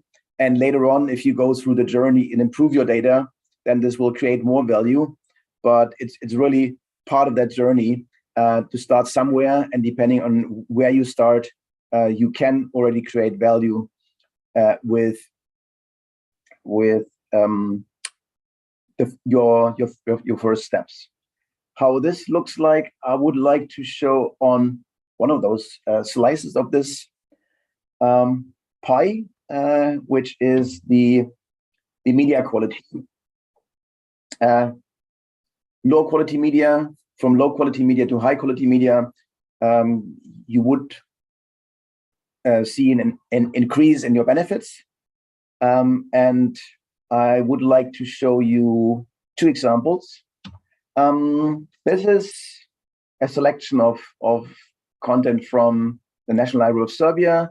And in the lower left corner here on this screenshot, there's one item that is, I think many of them are of high quality, but I highlight this one in particular, which really is what we call tier 4, content tier 4. It's like the best quality we can imagine, coming from the National Library of Serbia, really of high-res image, openly licensed, so something that can be used and reused in many possible ways. But also, knowing a bit the history, I mean, this was not always like this from day one. And I'm not sure if Tamara Budiken is actually in the audience or listening to this. Maybe something we could discuss with her, what was actually involved on their side and how this all got to this point over time. Now, actually, the National Library is not only able to promote her own role and act also as an accredited aggregator for the European initiative, it can also promote relevant topics for a variety of audiences with content of this quality. And in this case, this item was also used in an exhibition about the Danube as a connecting Europe facility, crossing many different countries from the source in South Germany until it reaches the Black Sea. So this is something we can do with high quality items to then also use them in many different ways for various audiences. Another maybe more recent example is this item, and it may even be that this is still published like this on the website. It's like a manuscript textbook, old textbook, and on the website it doesn't look very attractive, but the whole thing changes if you start using the facilities or features that you get working with the with IIIF, the International Image Interoperability Framework. Then suddenly you can really engage with the content. You see what it is. You can directly from within our website start working with that content and can then also start using it for other opportunities. In this condition before, these items were still published on our website, so it was already still accessible and usable, which I can imagine is already a value for, in this case, like the University Library of the Digital Library of the Wrocław University in Poland. But now with this item being available in IIIF, even more is possible. And in this case, the item now is ready to be used within our Europeana Transcribe platform, where we are transcribing manuscripts and create more value, even more value for those objects as part of something called transcribathons. So this is where this university went on a growth path from first making their items available online, getting their first experiences, and now having worked with IIIF, can achieve even more, a better value and more benefits. And this is, I think, an interesting example. And we have many of those where you can see how organizations improve over time to learn more and look at more opportunities, what is possible in the online world, and then make decisions to improve their collections in a way that they find also useful and meaningful. The second aspect that we should acknowledge is that digital transformation can be supported, guided, and measured in a structured way. And for this, also a couple of examples on the publishing framework. Of course, we have guidelines for our data partners that they can use to actually understand what they need to do in order to produce data that are compliant with that framework. That's something We also keep updating over time to have those publishing guidelines reflecting our current way of thinking. We also offer trainings on various aspects. Like this is a very fresh example that we are doing next Monday, a training for our key data partners on IIIF. But we also offer trainings on other subjects where we really would like to get people familiar using certain tools or processes or and one of them is also I would say the European Data Statistics Dashboard, which is the place where everyone can basically view and investigate the data quality distribution over countries, over institutions, over and investigate by various different facets. And such a dashboard, such a way of measuring data quality and also showing progress over time, how institutions progress, how countries progress, and where gaps or opportunities for improvements would have not been possible without EDM, the data model, but also without the publishing framework and the licensing framework. We wouldn't be able to create such an interface to look into our data and measure quality and show progress over time. And another element is also that we use those frameworks to also find ways to accelerate change. Another example here that is also important in the context of the publishing framework is our sandbox environment that we have released a couple of few months ago, and still starting to work more on this, which is a tool to allow aggregators and other data providers to really gain insight into their data and really getting this insight closer to source where the data are produced. So this gives also control back to data partners to improve their data and find ways to progress quickly with doing this. Also remembering the I worked on this also with Andrea a couple of months ago, helping him to basically progress with a mapping into EDM to get also IIIF data properly mapped. And this went only so quickly because I could make use of this sandbox environment to offer this help. So this is something where we can really accelerate change and also help you to progress on your journey quicker than it was possible in the past. This was the example around the publishing framework, but all the other frameworks more or less work with similar principles, and I could keep going maybe for another half hour talking also about the other frameworks. I want to invite my colleagues talking about this. Instead, I would maybe also look at a different facet of all this work on frameworks, which is that the connections of all these frameworks. I mean, developing standards in itself is a good thing, but you also need to find a way to kind of standardize the work on frameworks because there are dependencies and synergies between them that needs to be worked on together. Like the publishing framework, you can measure impact and of reusable cultural heritage. So you take benefits of elements of the impact framework, and also, the licensing framework is relying on capacity building elements to build copyright capacity, and so on. So you can find those examples of dependencies and synergies. So it needs a close alignment and standardized ways of treating those frameworks and managing also them in a consistent way.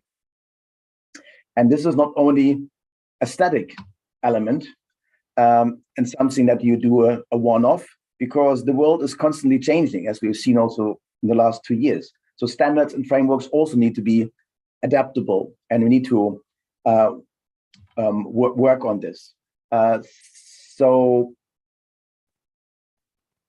in this process, it's really also important to be really thoughtful, and we look forward and make changes, because we also can't, if we make changes overnight, this may also upset our partners quite a lot. So really we have to be proactive, but really make changes to those frameworks, involving again our stakeholders, involving everyone that is affected by this, to make the most out of it, and avoid actually negative consequences, demotivations, and things like this.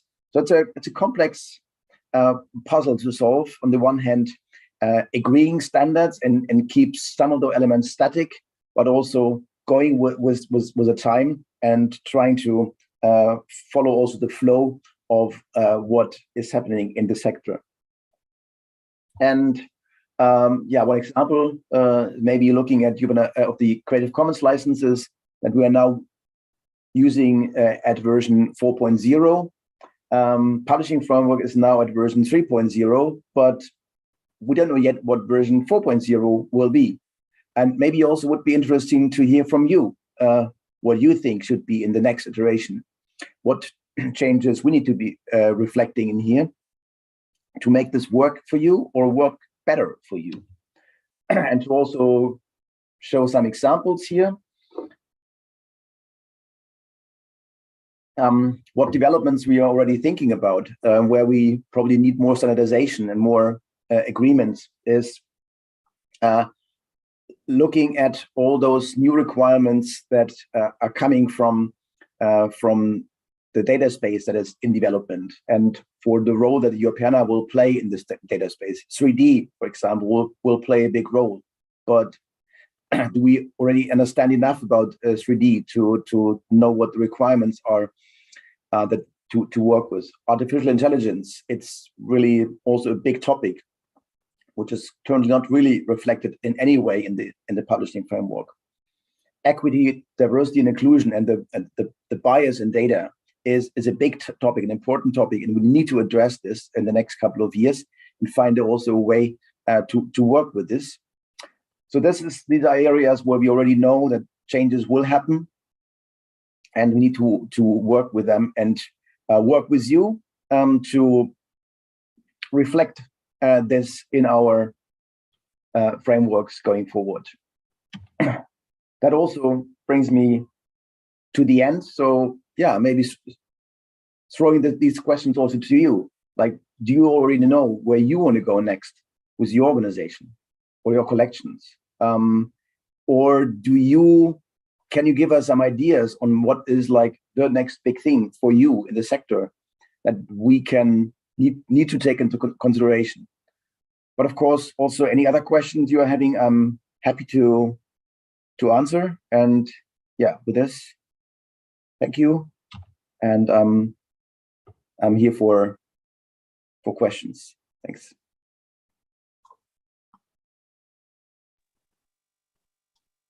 Thank you, Henning, very much.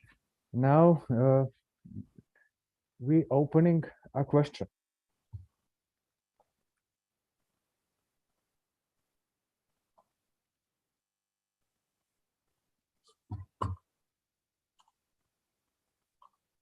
Someone want to ask something, comment before me? Hello? Do you hear me? No? Yes.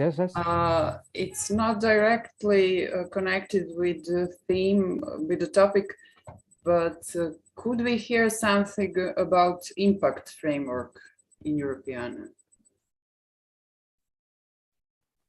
What do you have a specific question about this? Because no, in general, well, can you tell us something about it?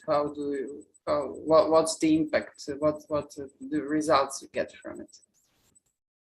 The result, it's well, I'm I said, like I'm more. Yes, I know it's not. No, well, can you tell us something about it? Anything? What is it? How does it work?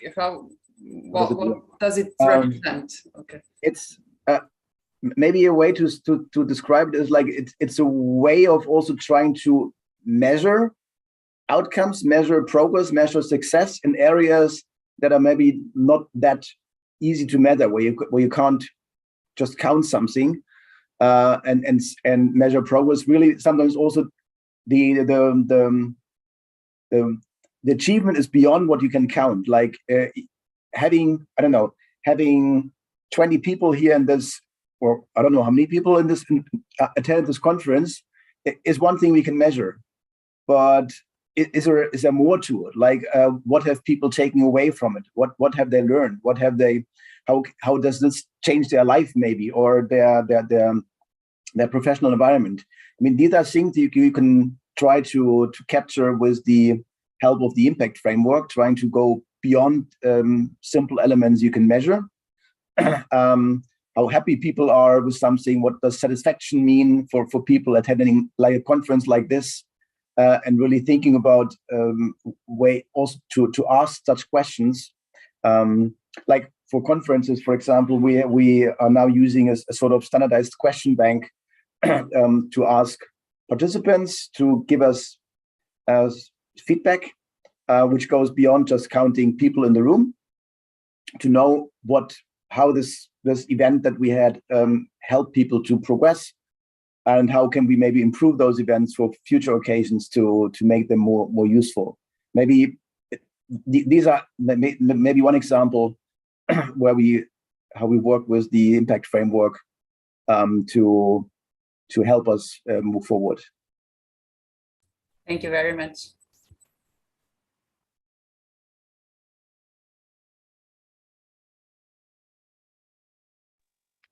Anyone? Please don't be afraid. No.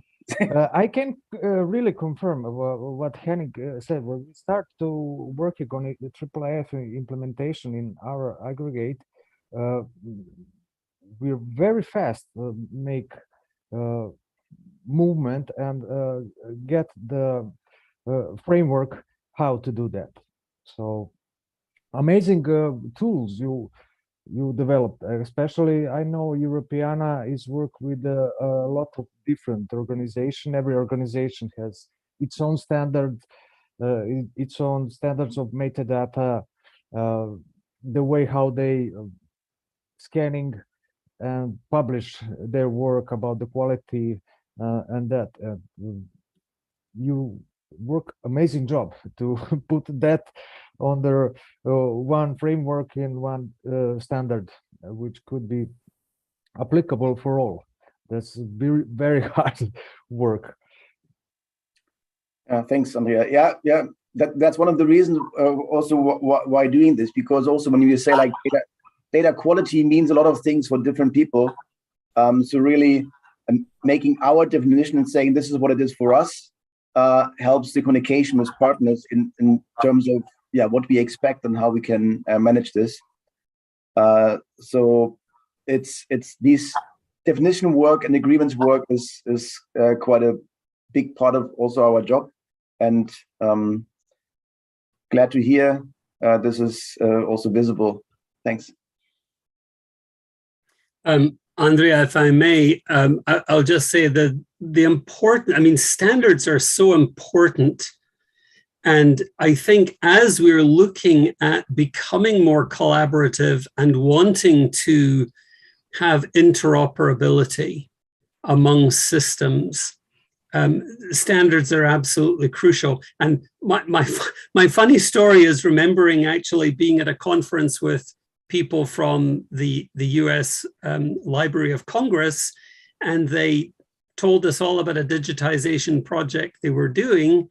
And at the end, someone very tentatively raised their hand and said, "Excuse me, did you not just tell us that you digitized at 300 DPI?" And they nodded and said, "Oh, yes." And then even more tentative question was, but isn't the Library of Congress standard 400 DPI? And they said, "Oh, yes, but we didn't have the money to support that. So we didn't do it." And I thought that it's at that point that you realize you know, how difficult this whole thing is, and people who have created the standards aren't abiding by their own standards. And so you immediately have, you know, differences within the same collection, if you like, of the standards to which people have digitized. So I think it's so important that we are establishing standards and that we are living up to them, because our standards now are not going to be the same standards that are possible in 10 years' time. And so if we're not achieving our standards and enabling ourselves to look at our products and our digital items with certainty that they are up to a certain standard, we're really making life difficult for ourselves down the line, I think. So thank you for your work on the standards. It's so important. Thanks. Yeah.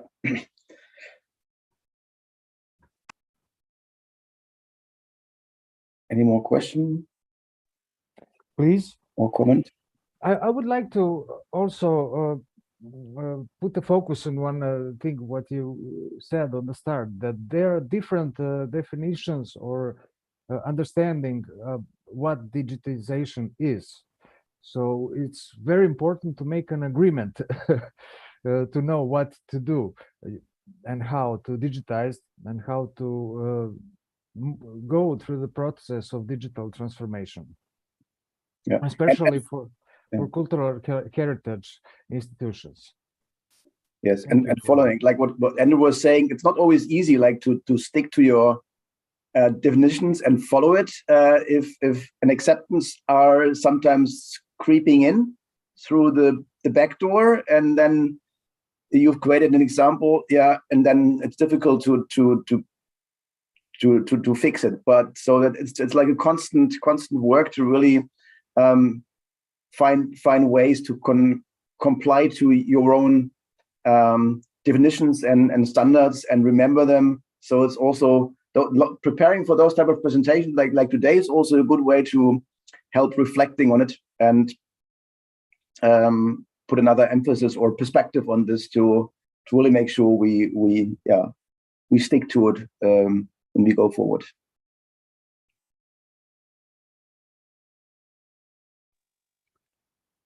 Yes, thank you. Any question, comment?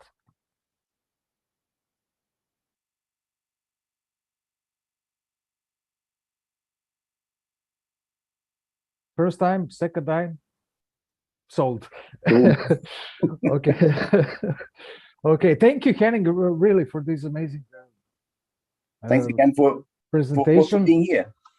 And for showing us how actually work Europeana, this huge repository, can I say it's a repository, a global repository with amazing tools you created and developed for absorb all the different stuff which can be made it. Yes, we still have a lot of work to expand it to the AI or some different 3D, for example. Okay, but I believe that Europeana is an excellent course take for that job. Thank you very much. Thank you. So can we continue now for our presenters? Our first presenters are Vasiliki Gerentopoulou, Kostas Diamantis, and Maria Pazarli from Onassis Library in Greece, and their theme titled the Pan-Hellenic Student Competition, Hack the Map, Riga's Karta, Building a New Educational Paradigm for Generation Text. Please welcome, and we are really happy and nice to see you here. It's nice to be here for us too, even with our video. We have set the video, yeah, for the presentation. Would you like to play the video? Yeah, please play the video, and then we are here for the questions. Okay, the questions are after the whole session. Okay. So please take your notepads or your notes and write your question.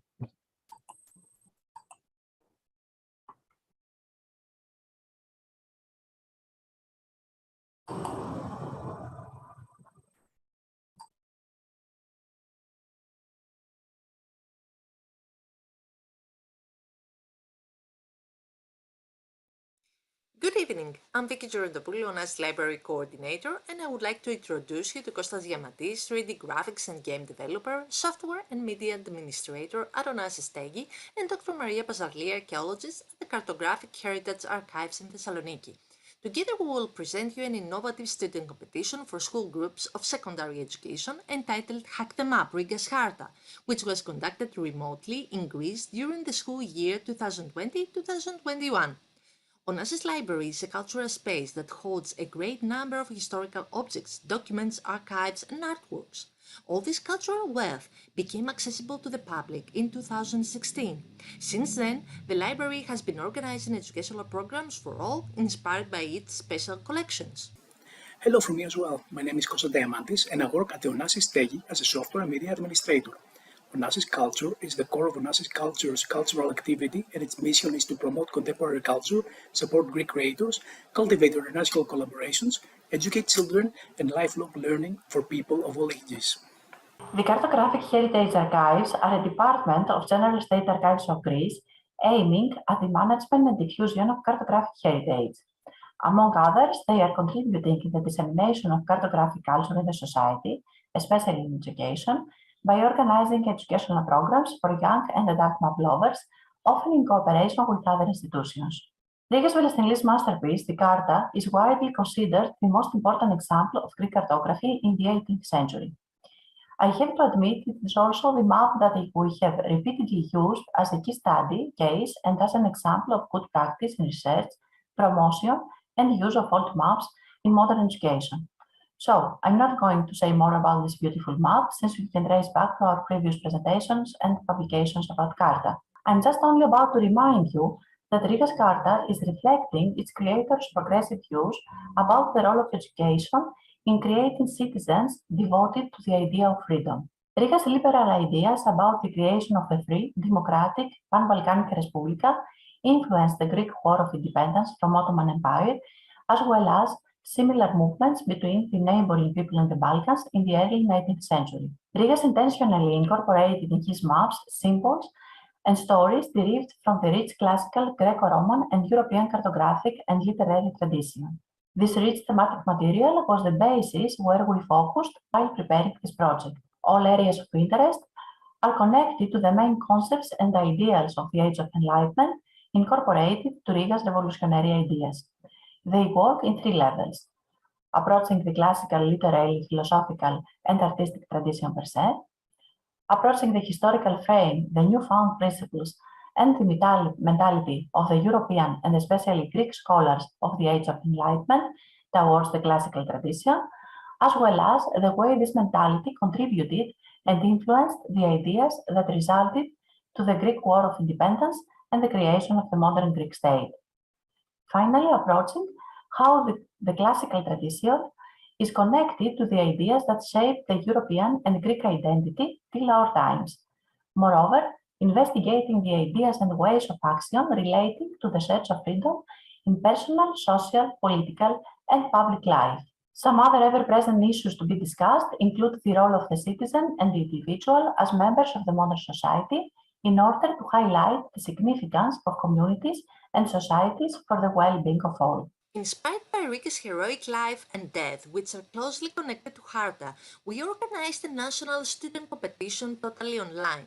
The competition invited students from Greek high schools in Greece and abroad, together with at least one educator, to bring to life one of the most emblematic maps of the 18th century, motivating them to use advanced digital tools in order to create projects for computer environment and Android devices. In order for the competition to run smoothly in a difficult situation for the schools that were opening and closing due to the pandemic, we needed a digital education platform that could host all the supporting material. The result was the creation of Classroom Platform, an educational content management system that would support the implementation of the student competition from beginning to end. But what was the competition objective? Inspired by the Great Carta of Rigas Velestinlis, the school teams were invited to implement and submit one of the following digital projects: either an augmented reality application presented in 3D form with motion elements of one or more symbols presented in the Charta, Either a virtual reality application, like for example a virtual tour creating at least one scene that is captured in one or more of the seats of the Charta using 3D graphics, either a digital story in the form of a 5-minute video related to the story presented in the Charta or a historical theme related to the Charta, and finally, a 3D video game about the Charta, such as a first-person game with puzzles relevant to elements present in the Charta. In order for the school groups to create their digital projects, the use of open-source educational or free software was encouraged. To facilitate this, the scientific collaborators of the competition formed a list of software indicatively and created video tutorials for the installation and operation of those, which are also freely available to everyone through the Classroom educational platform. Each software list was divided in different categories. For example, for the 3D creation process, Tinkercad, Blender 3D, and Autodesk 3ds Max were suggested. For the video game creation, game engines such as Unity 3D and Unreal Engine were proposed, amongst others. For the creation of 2D graphics, Photopea and GIMP were proposed, open-source software for the video editing, Audacity for the audio processing, while several others were used in the end by the students. The design of the Pan-Hellenic student competition included 2 stages, the stage of presentation and the stage of implementation. During the preparation phase, the organizers held innovative in vivo workshops in the early 2020s for the 4 categories of digital projects in which 4 secondary schools of Attica participated. The students learned the basic principles of designing 2D and 3D graphics, the process of creation of video games and applications, the art of animation, level and gameplay design, basic programming concepts, video creation, editing and processing of various digital material. Subsequently, the results of the educational programs were collected, the teachers' and students' evaluations were taken into account as well, in order to improve and adjust the content for a digital and remote new approach. As far as the implementation stage is concerned, this can be broken down into 2 phases. During the first phase, the participating school groups had to submit an idea of a digital project related to the Charta of Rigas. During the second phase, school teams would have to prepare the deliverables of their digital projects and timely submit them to the classroom platform. Open online tours of the Onassis library and teach material took place, as well as live online workshops, webinars, presentations, and demonstrations regarding the use of software, the creation methods, and techniques presented by specialized researchers and scientists. 44 secondary schools from all of Greece, as well as 3 schools from abroad, participated in the competition. In the second phase, after the evaluation, 30 school groups continued, from which 27 digital projects were finally submitted, as well as 1 outside of the competition. The percentage of school groups that actively participated from the beginning to the end of the competition was considered significant, and the degree of involvement of students and teachers was high, given the very difficult circumstances in schools for the first months of the 2021 due to the COVID pandemic. All the digital projects submitted were considered worthwhile and distinguished in quality, cognitive depth, and pedagogical value, highlighting the great effort, perseverance, and interest of the students and teachers to work methodically and collectively in order to deliver such results. In total, the competition managed to actively involve about 650 students and 300 teachers. The evaluation of the digital projects of the school teams was carried out by an evaluation committee according to the criteria that had been announced in the competition. The evaluation committee decided to award 3 first prizes, 2 second prizes, and 4 honorary commendations. The Onassis Foundation's classroom educational platform contributed to the cultivation of many different digital skills of the participants and familiarized them with innovative digital tools that may also prove essential to their careers, such as the creation of virtual and augmented reality applications, video games, and video narratives. They learned to successfully combine the digital world with the humanities while rendering part of the Greek cultural heritage accessible to the general public using software available to everyone. Both proposed and finally completed papers confirmed our initial concerns and ideas. They proved that students really got connected and inspired by this monumental document of cultural and cartographic heritage, enhancing their creativity. Students managed to enrich their knowledge of the Age of Enlightenment and the ideas that led and inspired the Greek war for independence. They also chose to deal with issues and ideas related to the pursuit of freedom on a personal and collective level. Hack the Map Rigas Charta was an interdisciplinary educational program combining the lessons of museum education, history, geography, and cartography with advanced technological tools. Despite the difficulties the educational community encountered due to the COVID-19 pandemic, This innovative educational experience offered a new educational paradigm, cultivating a positive attitude towards learning procedure and unleashing the digital skills of new age learners. Due to the novelty of the concept, this online program contributed to the improvement of many different abilities of the participants, setting the basis for the establishment of a new educational model that would give students the required skills to compete effectively in the 21st century and face the challenges of the future. The evaluation of the competition was carried out through anonymous questionnaires and received enthusiastic comments from students and educators. The approach of Rika's Charta was a good example of how historical documents can be introduced into the educational process, engage the new generation, and inspire new creations by joining various scientific fields and by applying object-based learning, game-based learning, and project-based learning methodologies. We really hope such initiatives to be continued and why not be included in the high school curriculum. Thank you very much.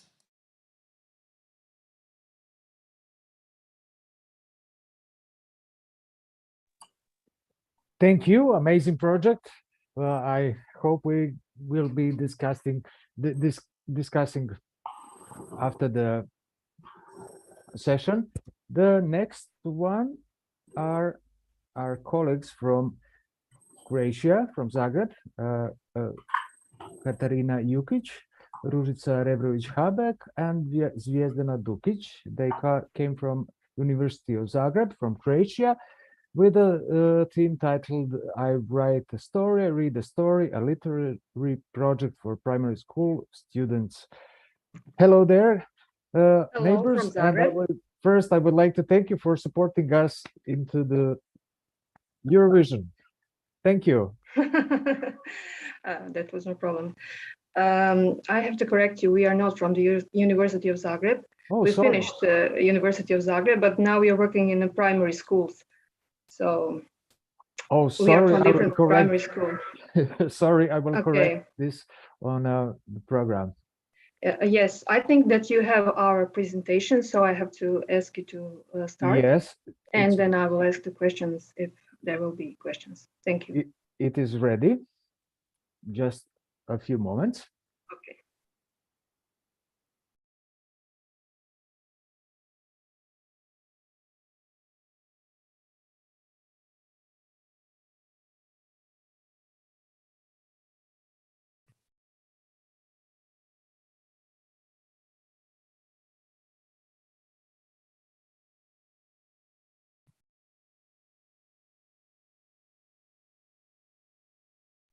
Just a second. Do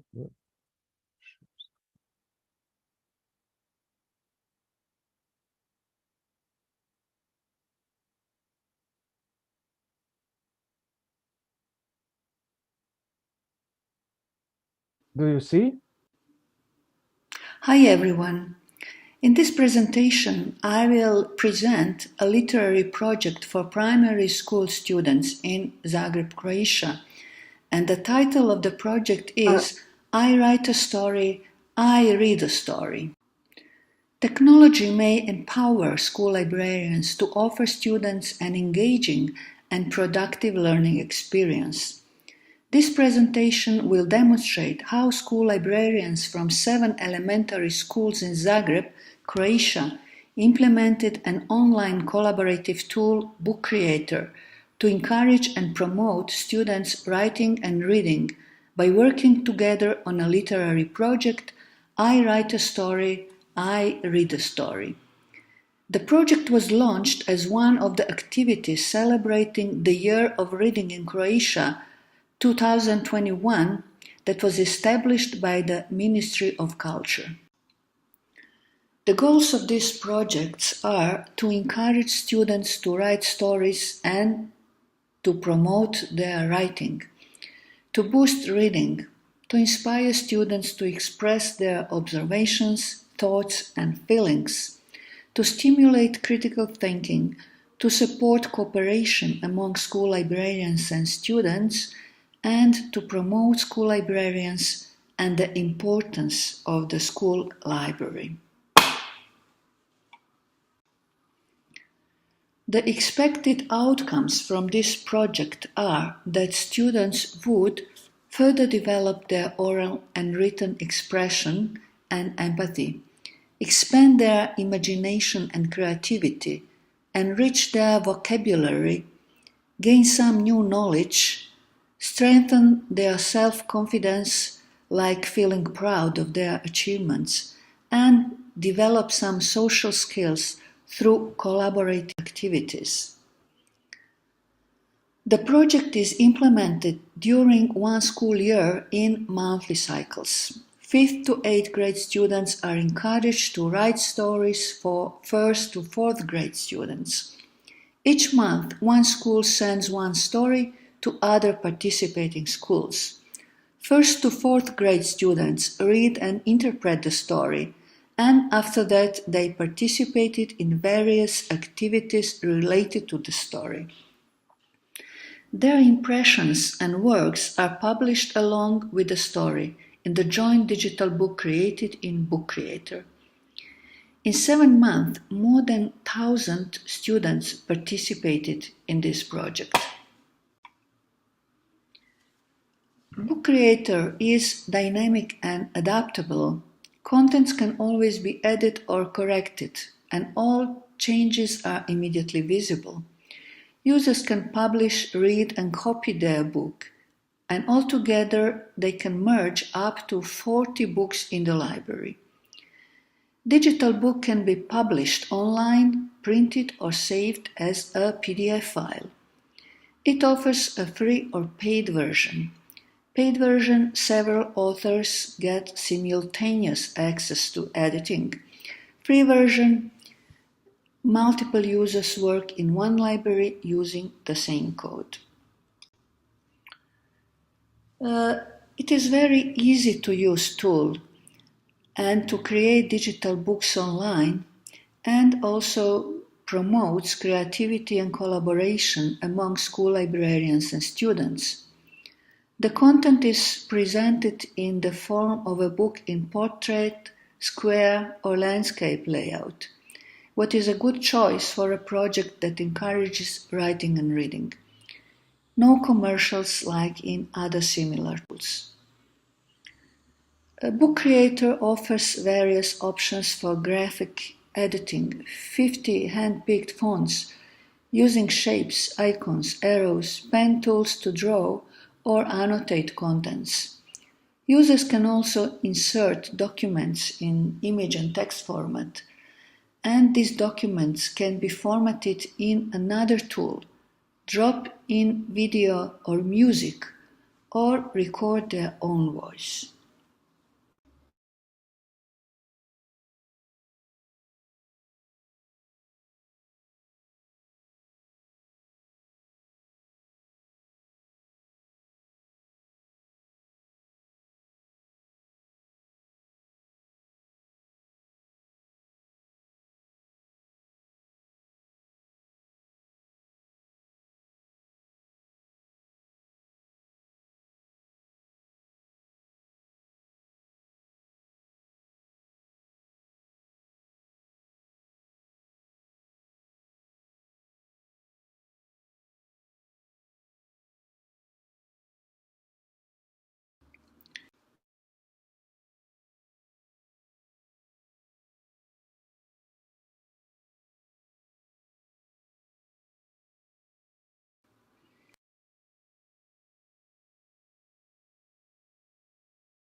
Thank you very much for listening.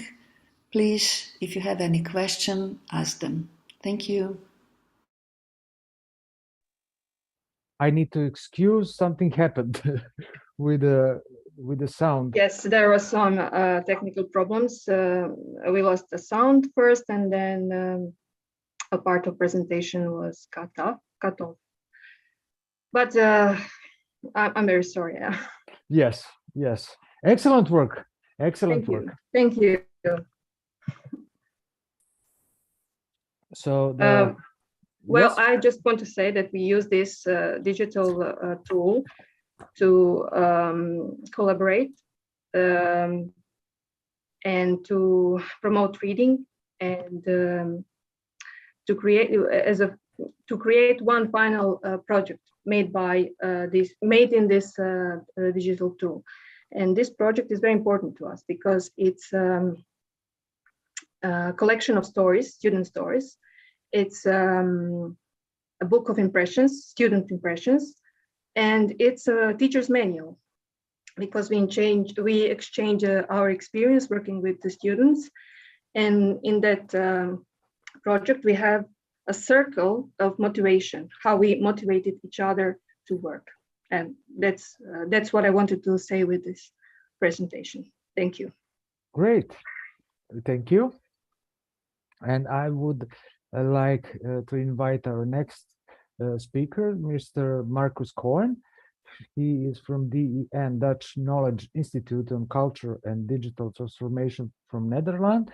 And his work is titled by Step Toward Digital Transformation. Marcus, the screen is yours. Okay, thank you. I will try to, can you make me able to do the screen share? Here it is. Okay. Let me see if it now works. Still that it says I'm disabled. Oh, okay. Make co-host. Yes. Let's try it again. Yes. All right. Yes. Okay. Let me see. I will start my presentation. Well, thank you for giving me the opportunity to tell something about the way we look at digital transformation. Like Henning proposed, that it is difficult to come up with a good definition. So we will also present a definition, but also another approach toward digital transformation by going into what we call a so-called focus model. First, I will tell something about DEN.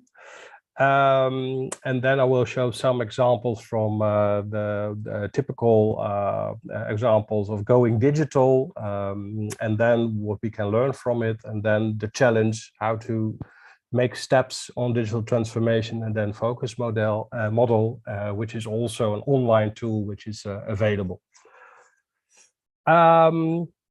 Well, over the past 20 years, the Netherlands has made great progress in digitizing, connecting and opening up digital collections and content in the heritage sector. And then, as the Dutch Knowledge Institute of Culture and Digital Transformation receives a subsidy from the Ministry of Culture, and together with the Dutch Network for Digital Heritage, with key players like Royal Library, National Archive, the Institute for Sound and Vision, they've contributed to achieving important milestones, like in the Netherlands, over around 80% of the heritage institutions do have digital collections. And until 2017, the focus of DEN was on digital heritage collections and implementing what we call the Dutch National Strategy for Digital Heritage in order to connect via layer today linked open data and construct shared services and facilities for making steps into this. And also the exchange of knowledge is very important. But from 2017 on, then focused on the broader cultural sector. The approach towards digital in the heritage and arts sector differ because they have different work practices. In the heritage sector, the use of collection databases is more or less a standard practice. But how does this work in the cultural sector? Because cultural sectors the cultural output of today, you can see that as the cultural heritage of tomorrow. But documenting and archiving are not standard practices for, let's say, a theater company or an orchestra, designers or artists. And often a digital registration or a performance is regarded as doing no justice to the physical life experience. Together with cultural institutions, DEN is working on projects to explore the ways in which digitalization can contribute to increase the social relevance of their work. The knowledge we gather in these processes is shared and translated into concrete tools and guidelines. So we have, of course, a website and a newsletter, but we also do a lot of online courses and presentations. We also have a DEN Academy with various management programs related to digital transformation. And we participate in several projects and do some consulting. We do research. We have also international collaborations, and we develop specific dossiers.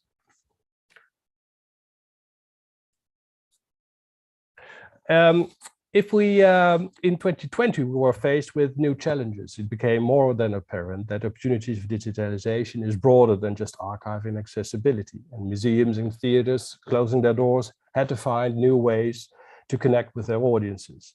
And what we did is we collected a lot of best practices and to inspire and help heritage institutions to do more with their digital collections for their users.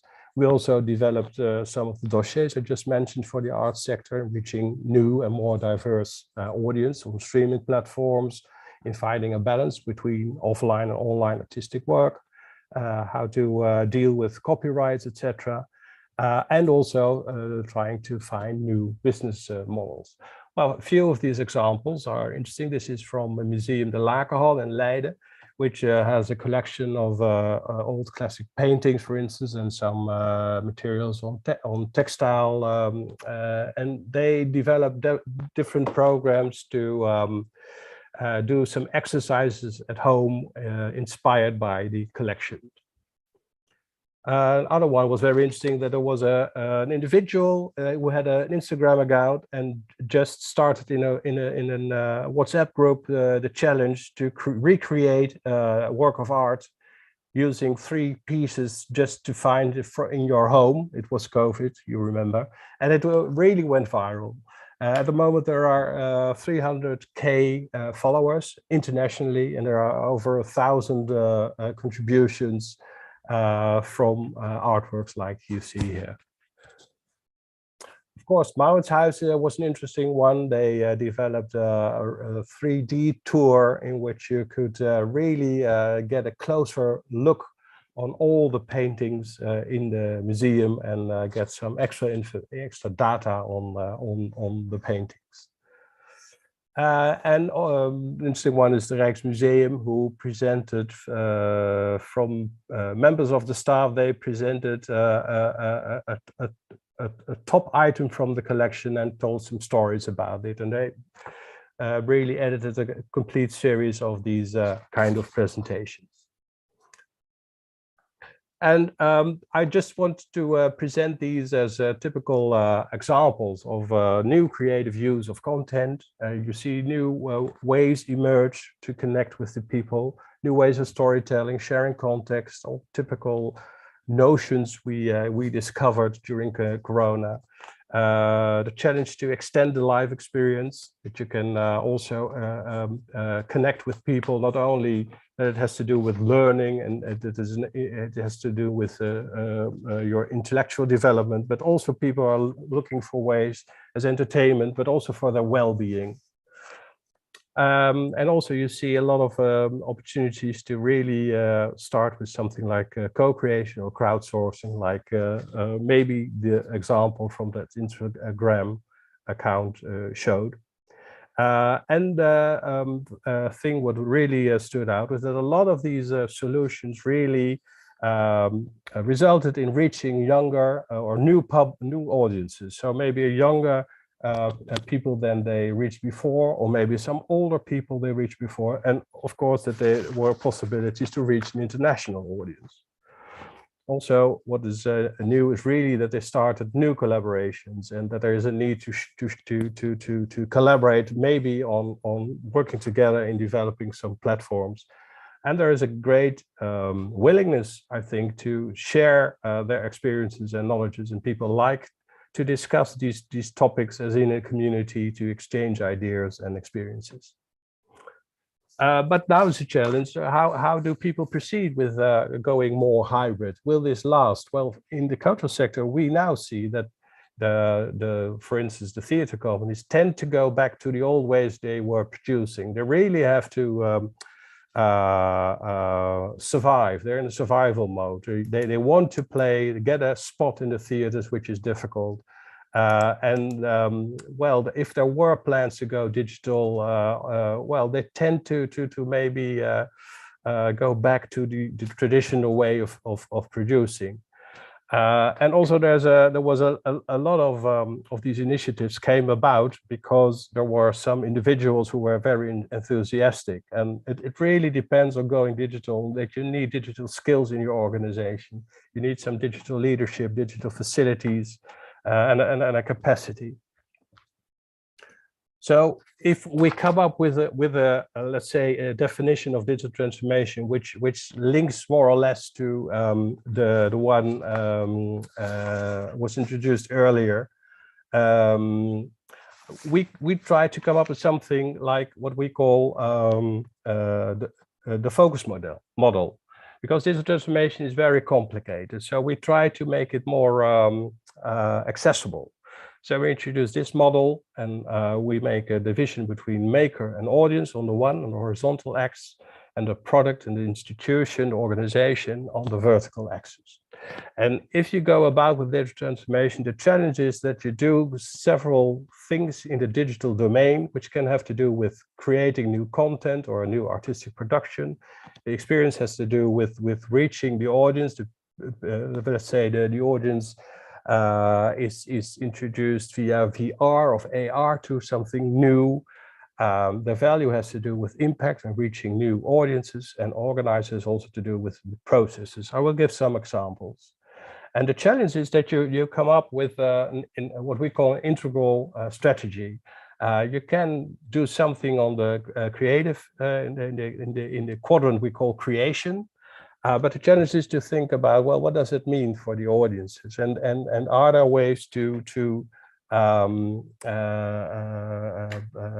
do you bring it about, and how do you store everything if you develop things in the digital domain?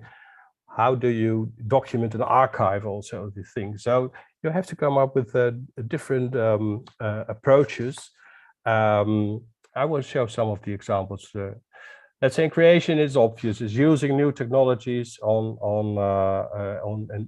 creating content or staging a new production. For instance, there are also productions where this is one with drones, that the drones follow the movement of the dancers, for instance.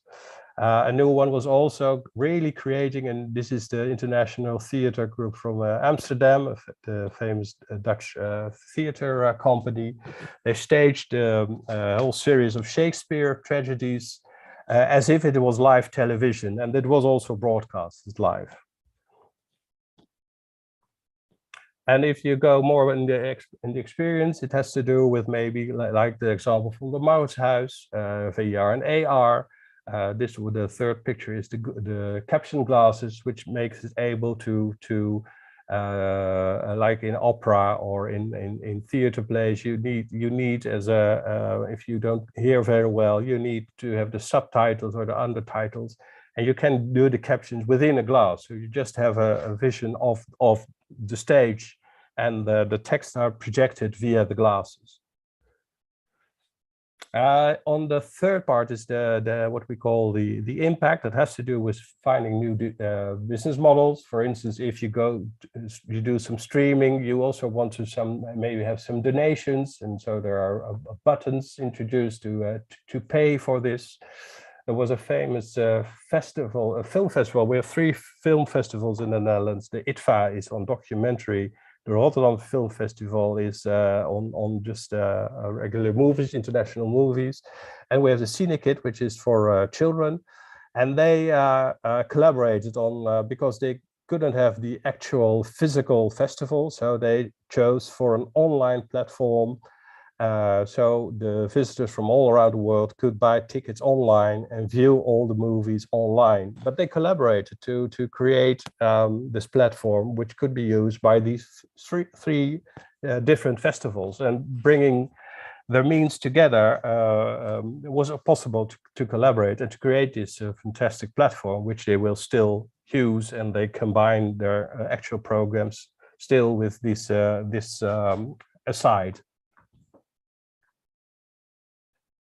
In the process is also very interesting to really think about how you develop your materials, because there's a challenge that going digital also means collaborating with various people, also in international teams.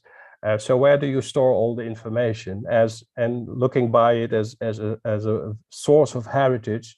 You need to be aware of this, that all these information can get scattered around and you don't have the information about the whole creation process. So it's very important to think about how an artistic production or a performance or an exposition from a museum, how does it come about, and from the people working together, because it also tells interesting stories.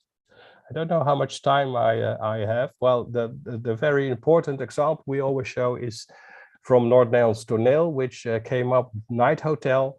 They was just at when they had their premiere. They had to cancel the premiere because the COVID crisis, but they made a great video registration from the performance. And they thought, we have to do something. So they created a digital theater in which you could buy tickets, and really at the clock of 8:15, the presentation or the performance would start. But in advance, you could go to a bar, you could go to an exposition that's in left, so where they showed some of the costumes and told stories about it. There were some after talks in which you could engage with the actors and with the performers. And it was a great success. They reached younger, older audiences. There was an international interest from parties who really wanted to also make use of this platform. So in developing this solution, they really had thought about all the aspects of what we call on the focus model. So it had to do with the experience, it had to do with impact, it had to do with creation, it had to do with the process. And they were able to do this because they had learned to work in new ways and collaborate, and really to also develop this as a clear-cut project. Well, we have a focus model, so you can map your own activities. So you can do online and questionnaire. You fill in your organization data, digital activities, and you get a print of how, if this relates to various parts from the focus model. And it challenges you to think about, well, if our present activities have a tendency to be much more also in the creative creation quadrant, maybe you can be challenged to think about, okay, but what can we do in the other quadrants? So we use it as a means to discuss with, let's say, our clients, to come up with a digital strategy. And then in a second step, you can come up with your new plans and see how this maps. So this is in short, what I would like to introduce to you about digital transformation and an approach via the focus model.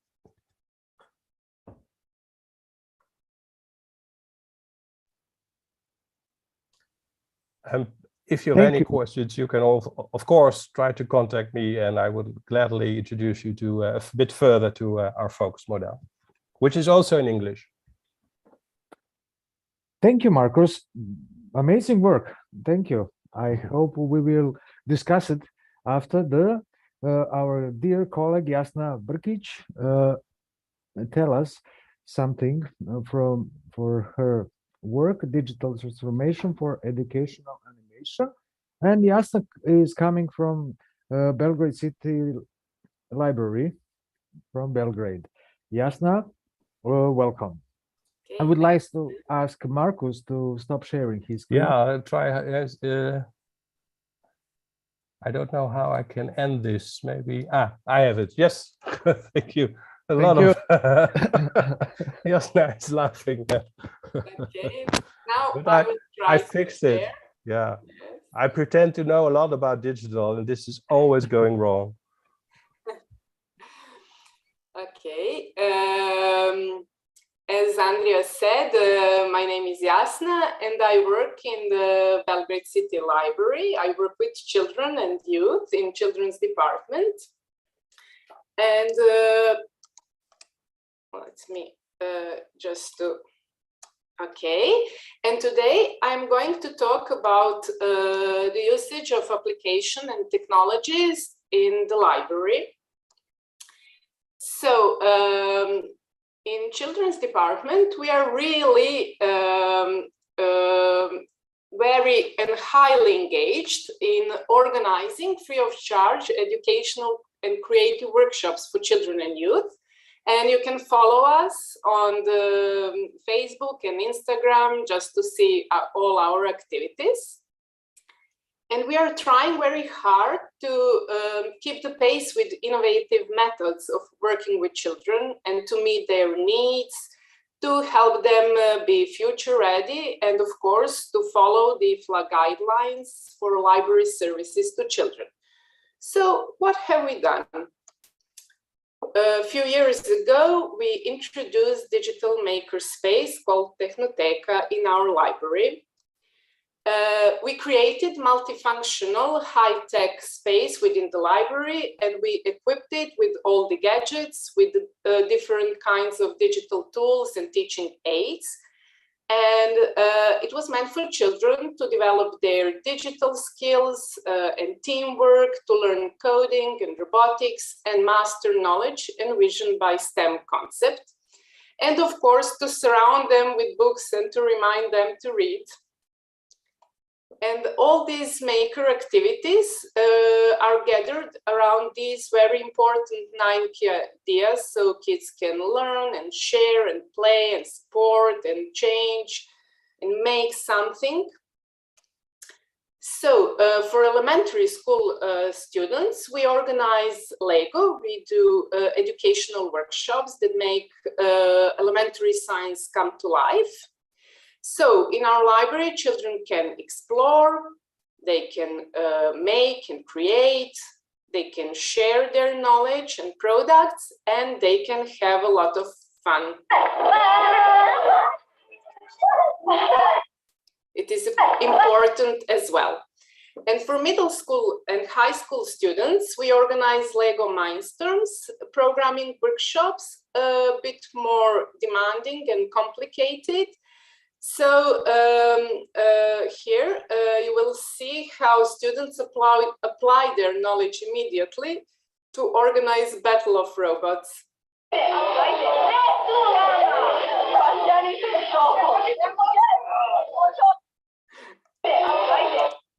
Okay, for battle, but they show the knowledge they gain. So for children interested in advanced programming, we organized a cycle of 12 workshops. First, Serbian mission to Mars. And it is designed for children to make them more familiar with Red Planet and to make them even more interested in STEM subjects. So kids really learn a lot of amazing stuff during these workshops, and by using VR headsets, they can even step on Mars and explore living conditions. And with the motive, show your idea on the palm, we also organized 3D printing and modeling workshops for older kids. And benefits of introducing makerspace are really numerous because kids can develop their digital competencies and basic programming skills and develop critical thinking and problem solving. And very important thing, they can gain a really precious, playful learning experience. So making a makerspace in the library really makes a difference, and that encouraged us to continue in the same direction with digital transformation of the library and ourselves at the same time, So we participated in the project called Battle for Knowledge, and let's say the only battle worth waging. So we introduced new kind of programming workshops for kids in our library, microbit programming, and we equipped library with microbit pocket-size computers and boson sets and those cute microbit robots. So kids really enjoyed, and they have a lot of fun coding, programming, doing different kind of experiments, and they learned, for example, how to shake a microbit computer in order to write their name, and how to make a winkling smiley and a beating heart, and how to make a stopwatch and a small fan for hot summer days, and so on. And for preschool kids, we have cute little Bluebot robots, so they can really easily learn how to code them and make them go forward and backward and on left and right. So we gave them the task to write their name with the help of Bluebot by moving it, programming it to go through the board with our alphabet. And because we are librarians, we really like to tell stories. So we organize regularly storytelling workshops, and we tell stories in 1,000 ways. So we do that in a traditional way, but also with the help of new technologies, apps and tools. So we like to give life to stories by using Giphy and other apps and sound effects.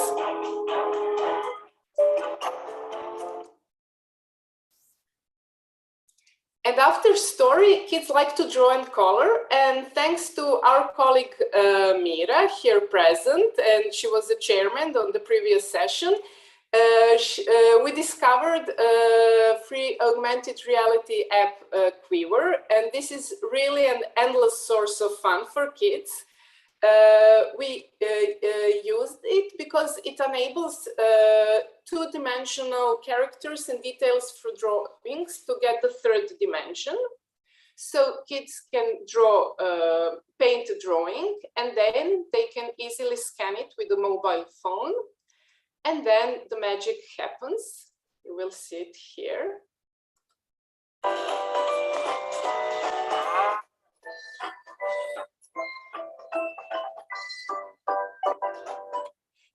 And also we use apps for Quiver masks, so they can play with characters, for example, from a book in different ways. So digital storytelling really motivates children to read, and it fires up creativity and imagination. And just to be clear, at the beginning we had some help of volunteers, but later we were on our own. So we really had to put a lot of effort to educate ourselves, and we passed a lot of trainings, gained a lot of knowledge in order to be capable of working with children, which is not an easy task today because children are born digital, they are digital natives. So you can see me here learning how to create video games, how to program a dashbot and Bluebot. Bluebot was an easy one. And Lego robots and Ozbots and all kinds of bots and robots.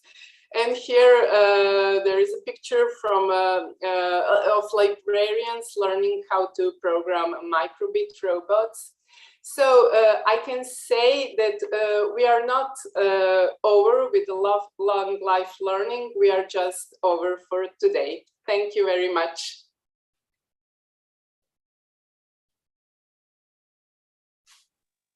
Thank you, Jasna. Excellent work. Bravo. Thank you. So Q&A time is open. Please. You're welcome to ask, comment. Our colleagues. I'll start since everybody else is much more modest. I just wanted to say to our Greek colleagues, I was so pleased to see that you were using open access software, because that is a huge challenge, particularly here in the United States. There is almost a prejudice against open access software, and partly it's because traditionally they're thinking if it's been published by a reputable software publisher, it must therefore be better, which of course we all know is not true. But particularly in schools, it's extremely difficult to be able to get schools, libraries, and get students involved in open access, because so many things are locked down so heavily to prevent anything happening. So I was just really pleased to see that. Did you encounter any problems with the fact that you were using open access software? Well, Kostas, do you want to answer this question?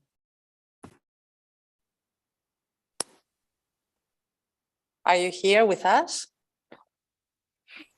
He had a problem with the sound. Maybe you would like to.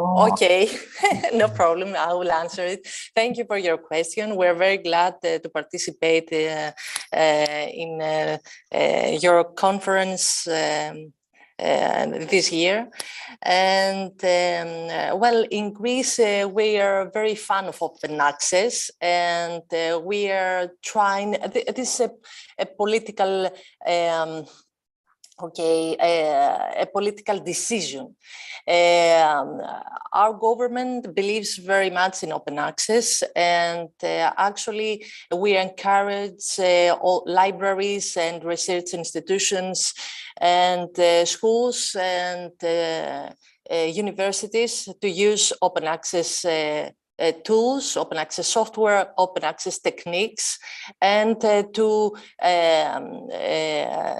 upload their projects openly to the public, without that meaning that we don't have our copyright or our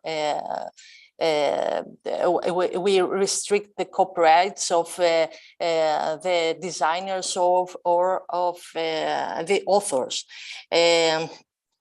We are very open, and actually we are facing problems with copyrights, copyrighted work, and not with open access work. We are very fond of open access policies, and we are working on this for about 20 years now, and so that's why you are seeing us react very friendly with organizing a national student competition and promoting open access tools. Actually, we are made many efforts in order to persuade museums, libraries, and archives to offer their digitized material openly, at least to the student community. And this was very important, not only for this competition, but for our second competition, which was Wikipedia Challenge competition. There we fighted for open access, and I think we won.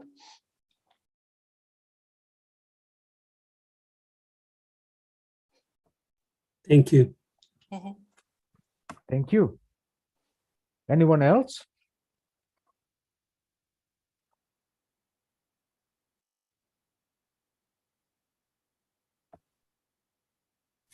I'll ask a second question if nobody else is there. Please. I mean, I can ask questions of everybody. But Marcus, I really liked the model you shared of the digital transformation. I think what's really interesting, certainly in the performance,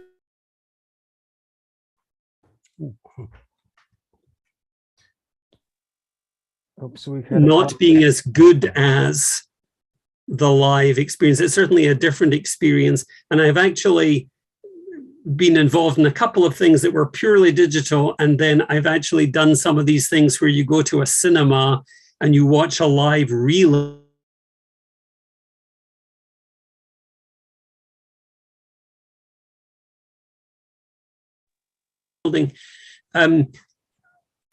How do you see that developing? Are you seeing that people are sort of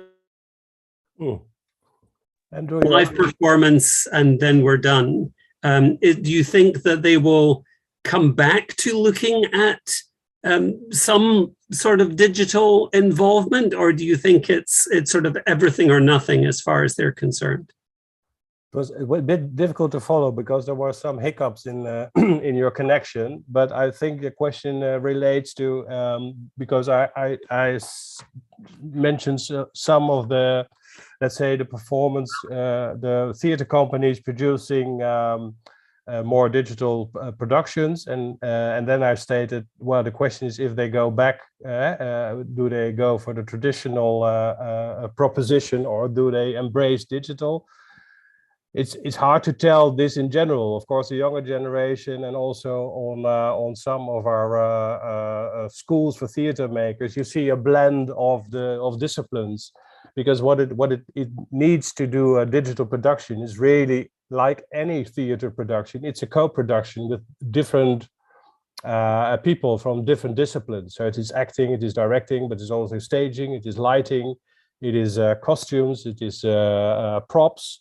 And in digital, you also need people who know things about montage and about camera viewpoints, and that you see that just a plain registration, just from let's say from a point in the theater itself, won't do the trick. But if you really blend the way you act and the way you use cameras, you can come up with a new forward on technique, which doesn't need to be done in a theater, but really it's more or less a studio production. And some of the companies will embrace this because they discover that they can reach other types of audiences. So you can't say it in general what will happen, but I think some of the companies will change. But then the problem is, are they allowed to do more experiments with using technology, because they are subsidized maybe to do just go tour around the country and stage their production? So there's really that's difficult. So we really have to think about not only digital transformation but also about digital transition. So you have to discuss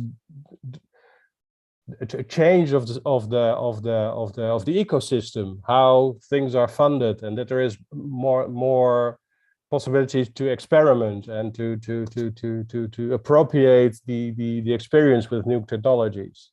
And if that is not happening, then it is very difficult. And of course, there will be some entrepreneurs maybe who really come up with great new productions, blending AR and VR. I think that might be also happening. And then, well, there are a lot of new possibilities, of course. But it's some of them see the opportunities and really focus and start a technology lab as a company, and others, well, there's no way, because they have to just produce and go and tour. So it's difficult to predict this. Sorry, it's a long answer. Thank you. Yes, I agree. As someone who have experience in theater as an actor, it was my first professional job. So I totally agree how to organize the tour with all those complicated technology layers addition you have. Okay, you have in your theater completely technology supported. You made addition, but if you go to some smaller hall or theater place when you don't have this, how is possible to produce the same quality, the same? That's the huge problem, which could be solved, of course. I hope so. In the next. What you see is there are some theaters in the Netherlands who want to be an experimental lab. So they want to provide a theater with screens, so you can display anything on the screens, and you can really produce complete digital productions and stream those events. So there will be new solutions are in the making. Yeah, but it must be careful. If you have too much digital layers in the live theater act, you would be possible to see actually the theater act. You will see layers and no act there. Act would be the last thing you will see. For example, that could be one problem, how to produce that still the act would be in the first focus. Or we have a solution like I think Jasna showed us, that you just have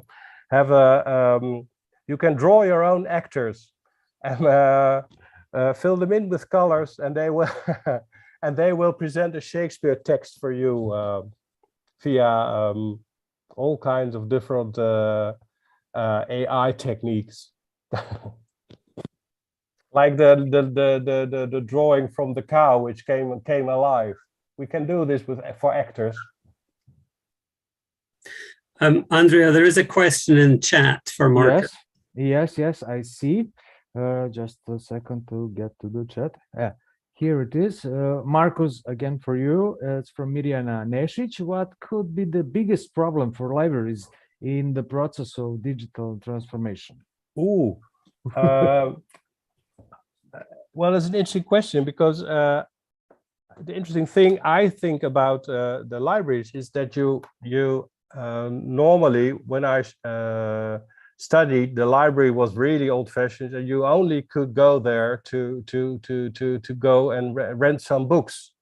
And now there are completely different types of organizations. In the Netherlands, for instance, they really provide all kinds of services which have to do with being informed and finding your way in a digital information society.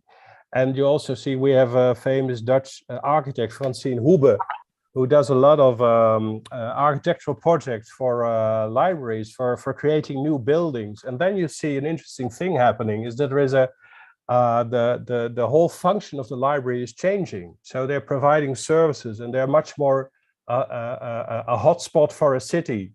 And they're really reinventing themselves.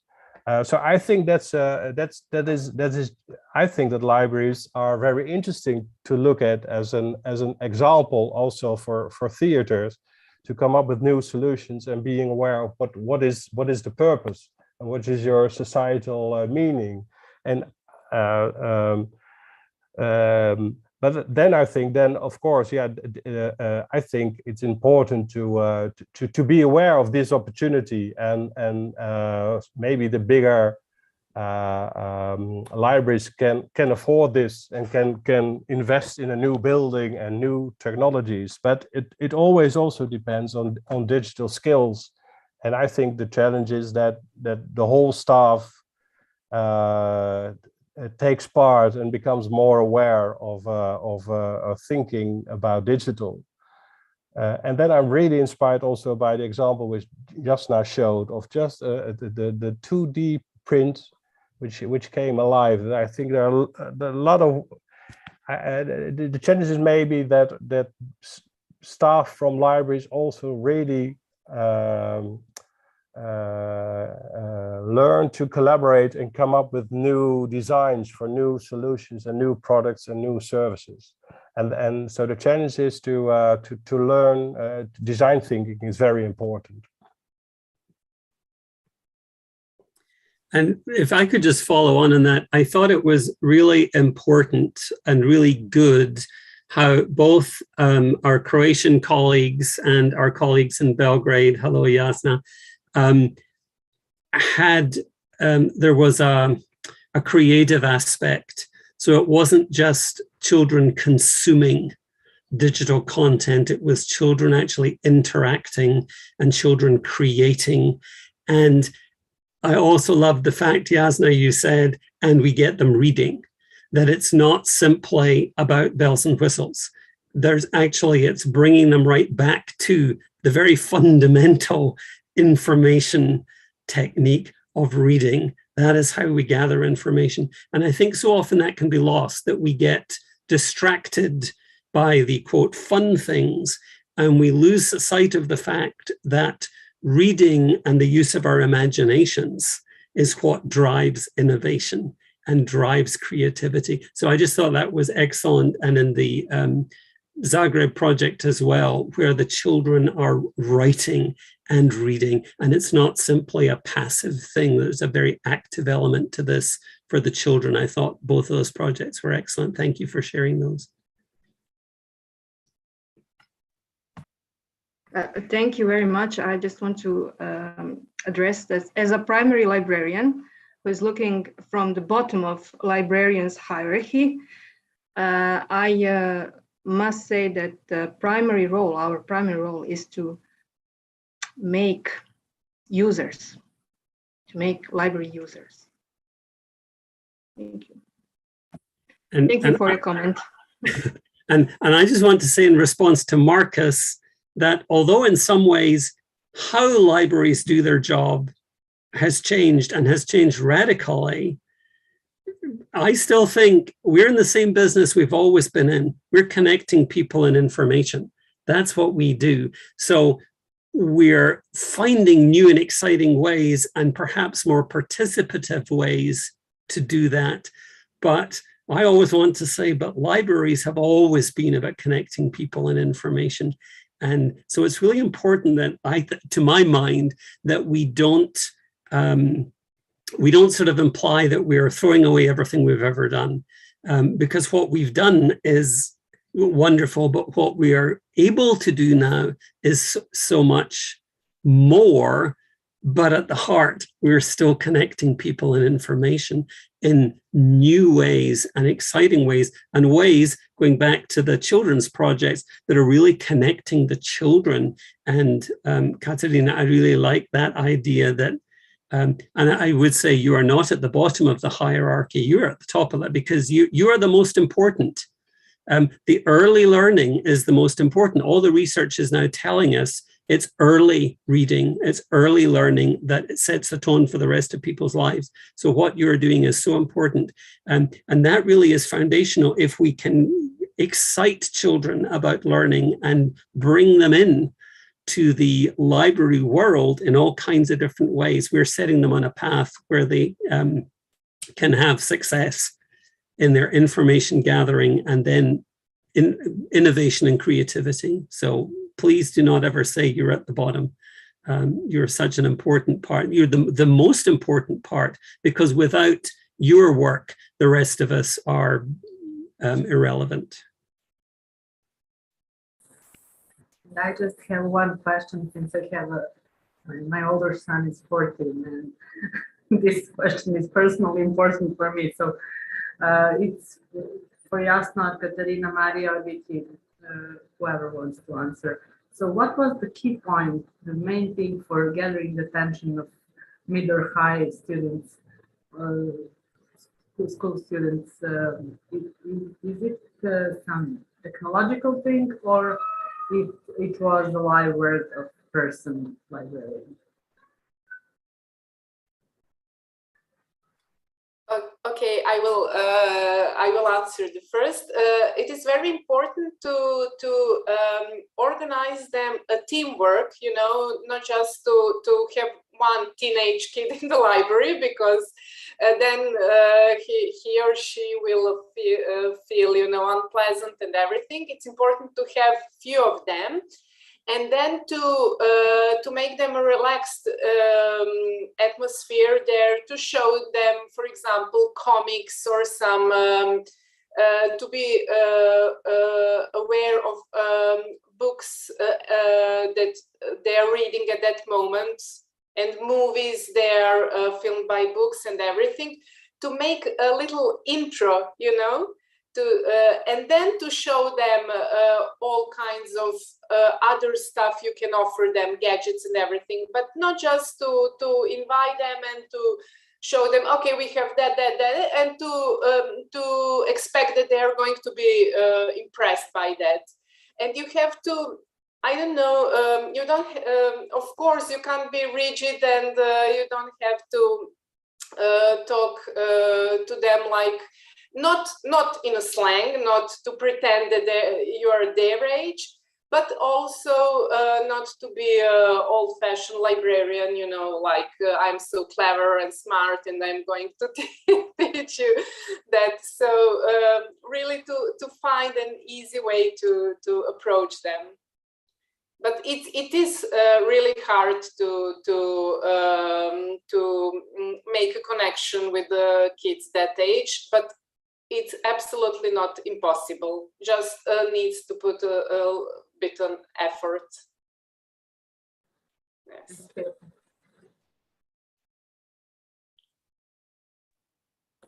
Thank you. Can I answer? Yes. Yes, okay. Okay, regarding Onassis library, look, there are, when we talk about teenagers, some of them like books, some of them dislike books. So we want to make a team from those who like books, like reading, like writing, but we don't want to expel those that don't like physical world and prefer digital world. So we have many staff, digitized staff, and we actually want to find ways in order to engage all kind of kids with different interests. And through these competitions, these projects, we managed to do this because in order to be completed and in order to complete and implement the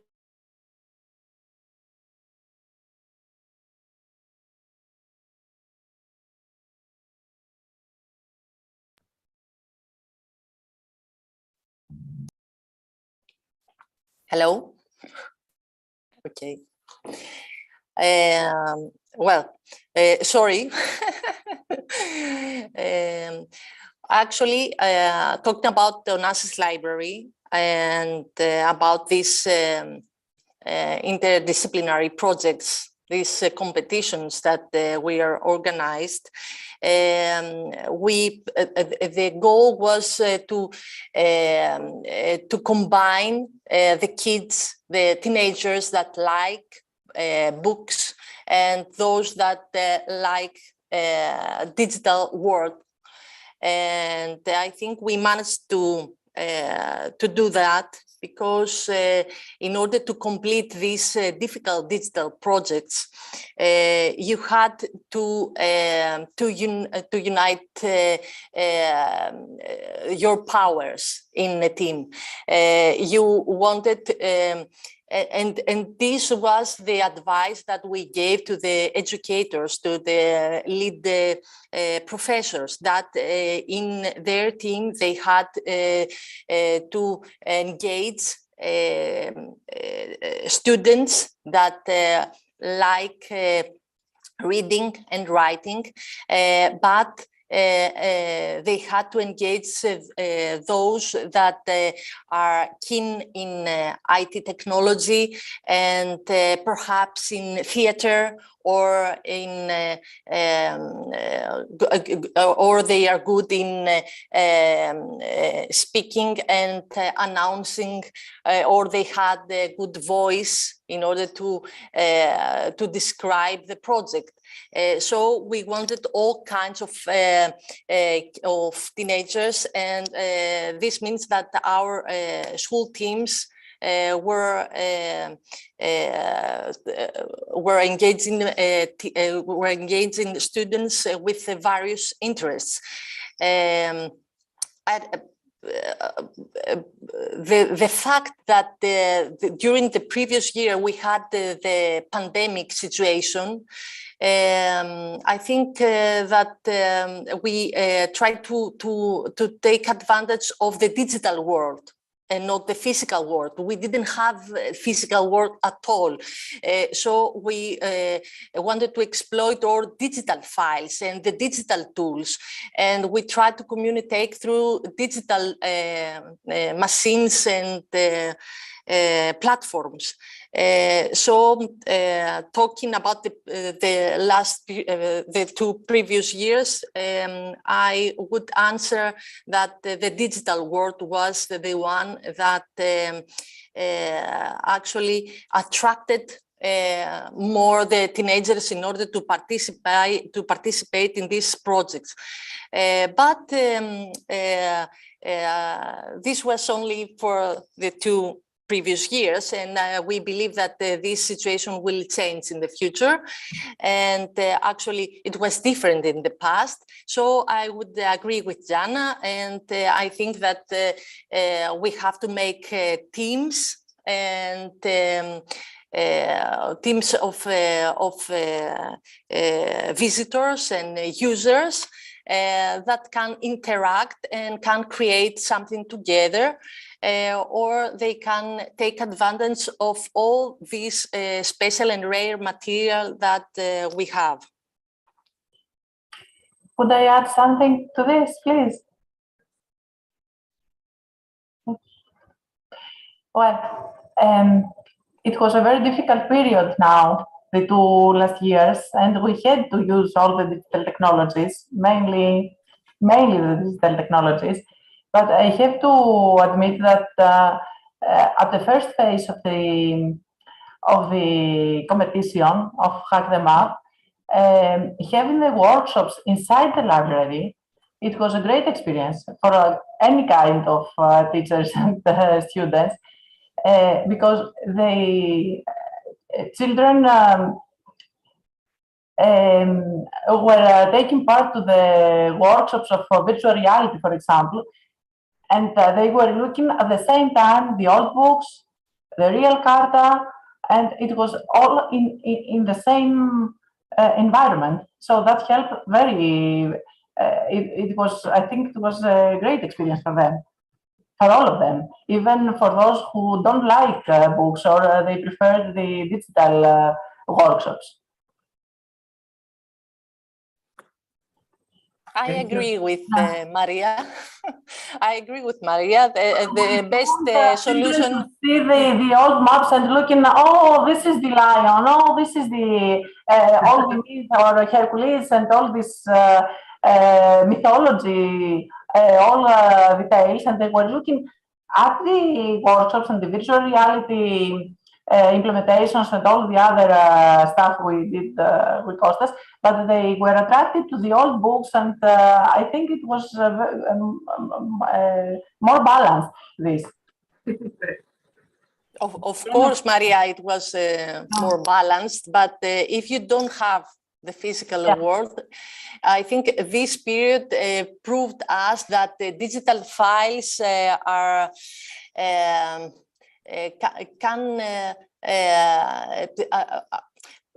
in the previous year, when we were running all these projects with our digitization of material, actually some were very didn't believe in digital world. very much. But I think that the pandemic period proved us that the digital world can give us opportunities and can connecting all these opportunities with the physical world, we can create more. Yeah, I agree with that. I think it was a great experience for all of us. Always think with the digital workshops, and we didn't even imagine that we could make such a great work with the children in this, only on digital workshops.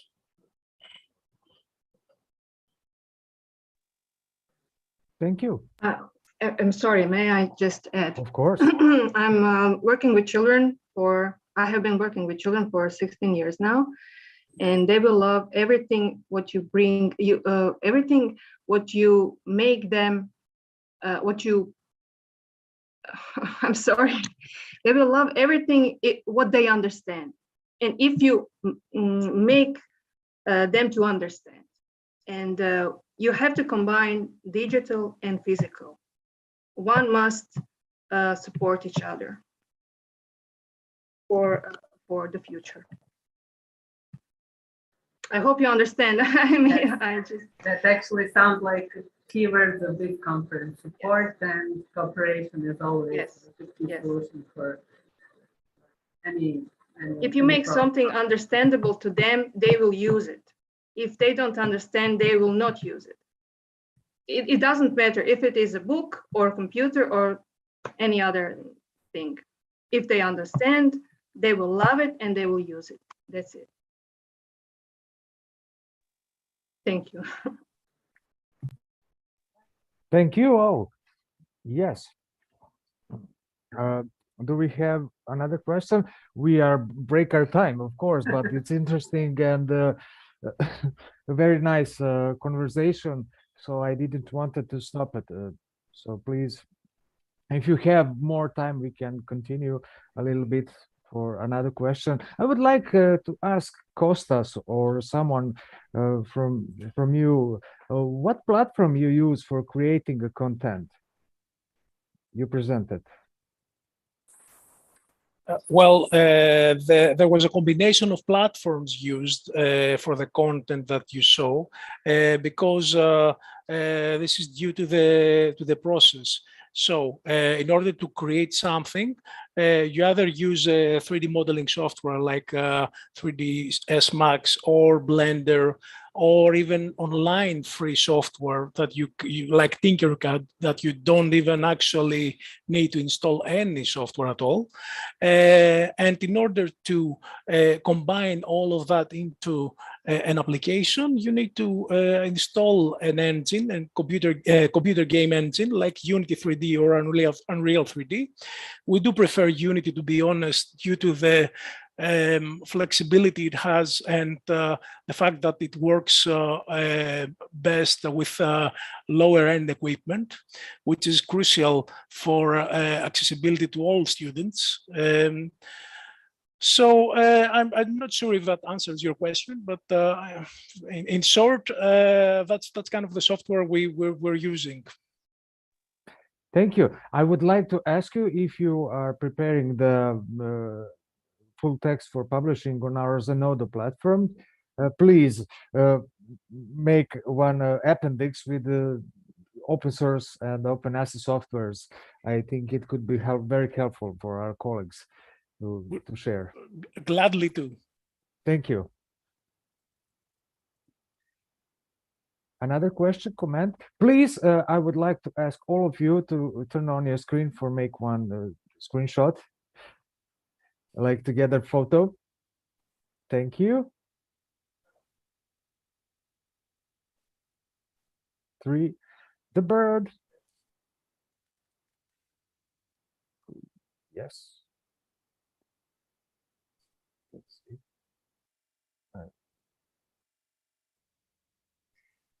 Thank you very much.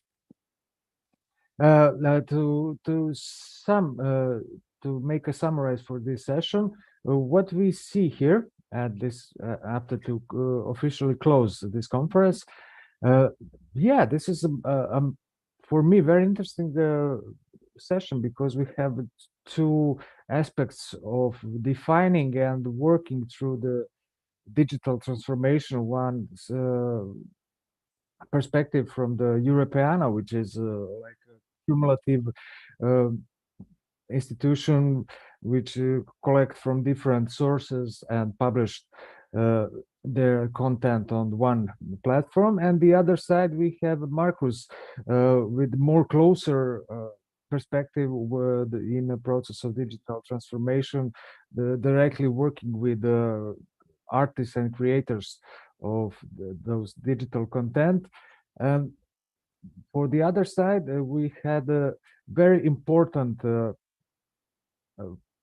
position here to learn the kids how to create the digital content and not only consume it. And I agree with Andrew that the school library are on top, not on the bottom, for importance, because they do a very important job to us, that further when they grow up continue to go to library. And I would like to say about the libraries, library don't collect books only. There's a lot of stuff there, videos, photographs, newspapers. There are a lot of content that could be digitized. And also about the libraries, I would like to say that they are one of the first institutions which started to digital transformation with creating the electronic catalog. For example, it was very long time ago. So we are like pioneers, but I'm afraid we are losing our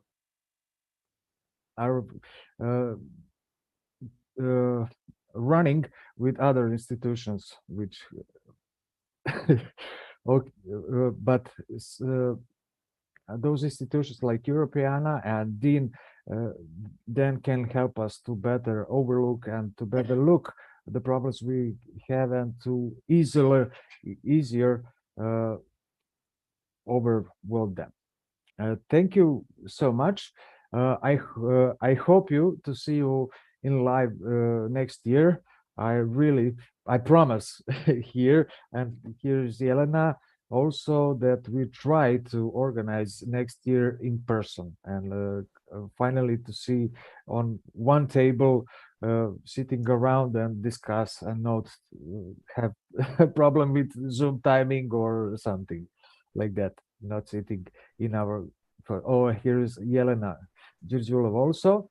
I would like to thank them for organizing this conference. I would like to thank our program committee, special Andrew, who woke up really in the morning to be with us. Please go take a rest and have a nice and have a sleep a little bit. Really thank you all. I hope that we can be in possibility to see you in person next year. So keep in touch, and thank you all again. I would like Jelena Glishevich or Giurgiulov in the name of organizing committee, or Andrew in the name of program committee, if you want to say something for the end. I just want to say that it was a great pleasure to work with all of you people. I really enjoyed it, and we will really do our best to see you all in live next year. Thank you for taking part in this event and participating in doing your best. Okay, thank you all. But I will say it in person also. Thank you all for joining us and sharing your experiences. And yes, well, it was a great session. First and second this day, it was amazing, really. Thank you all. Okay, it was a pleasure. Thank you. Thank you all. Bye, and I hope to see you next year in person. Okay. Bye. Bye. Thank you. Bye.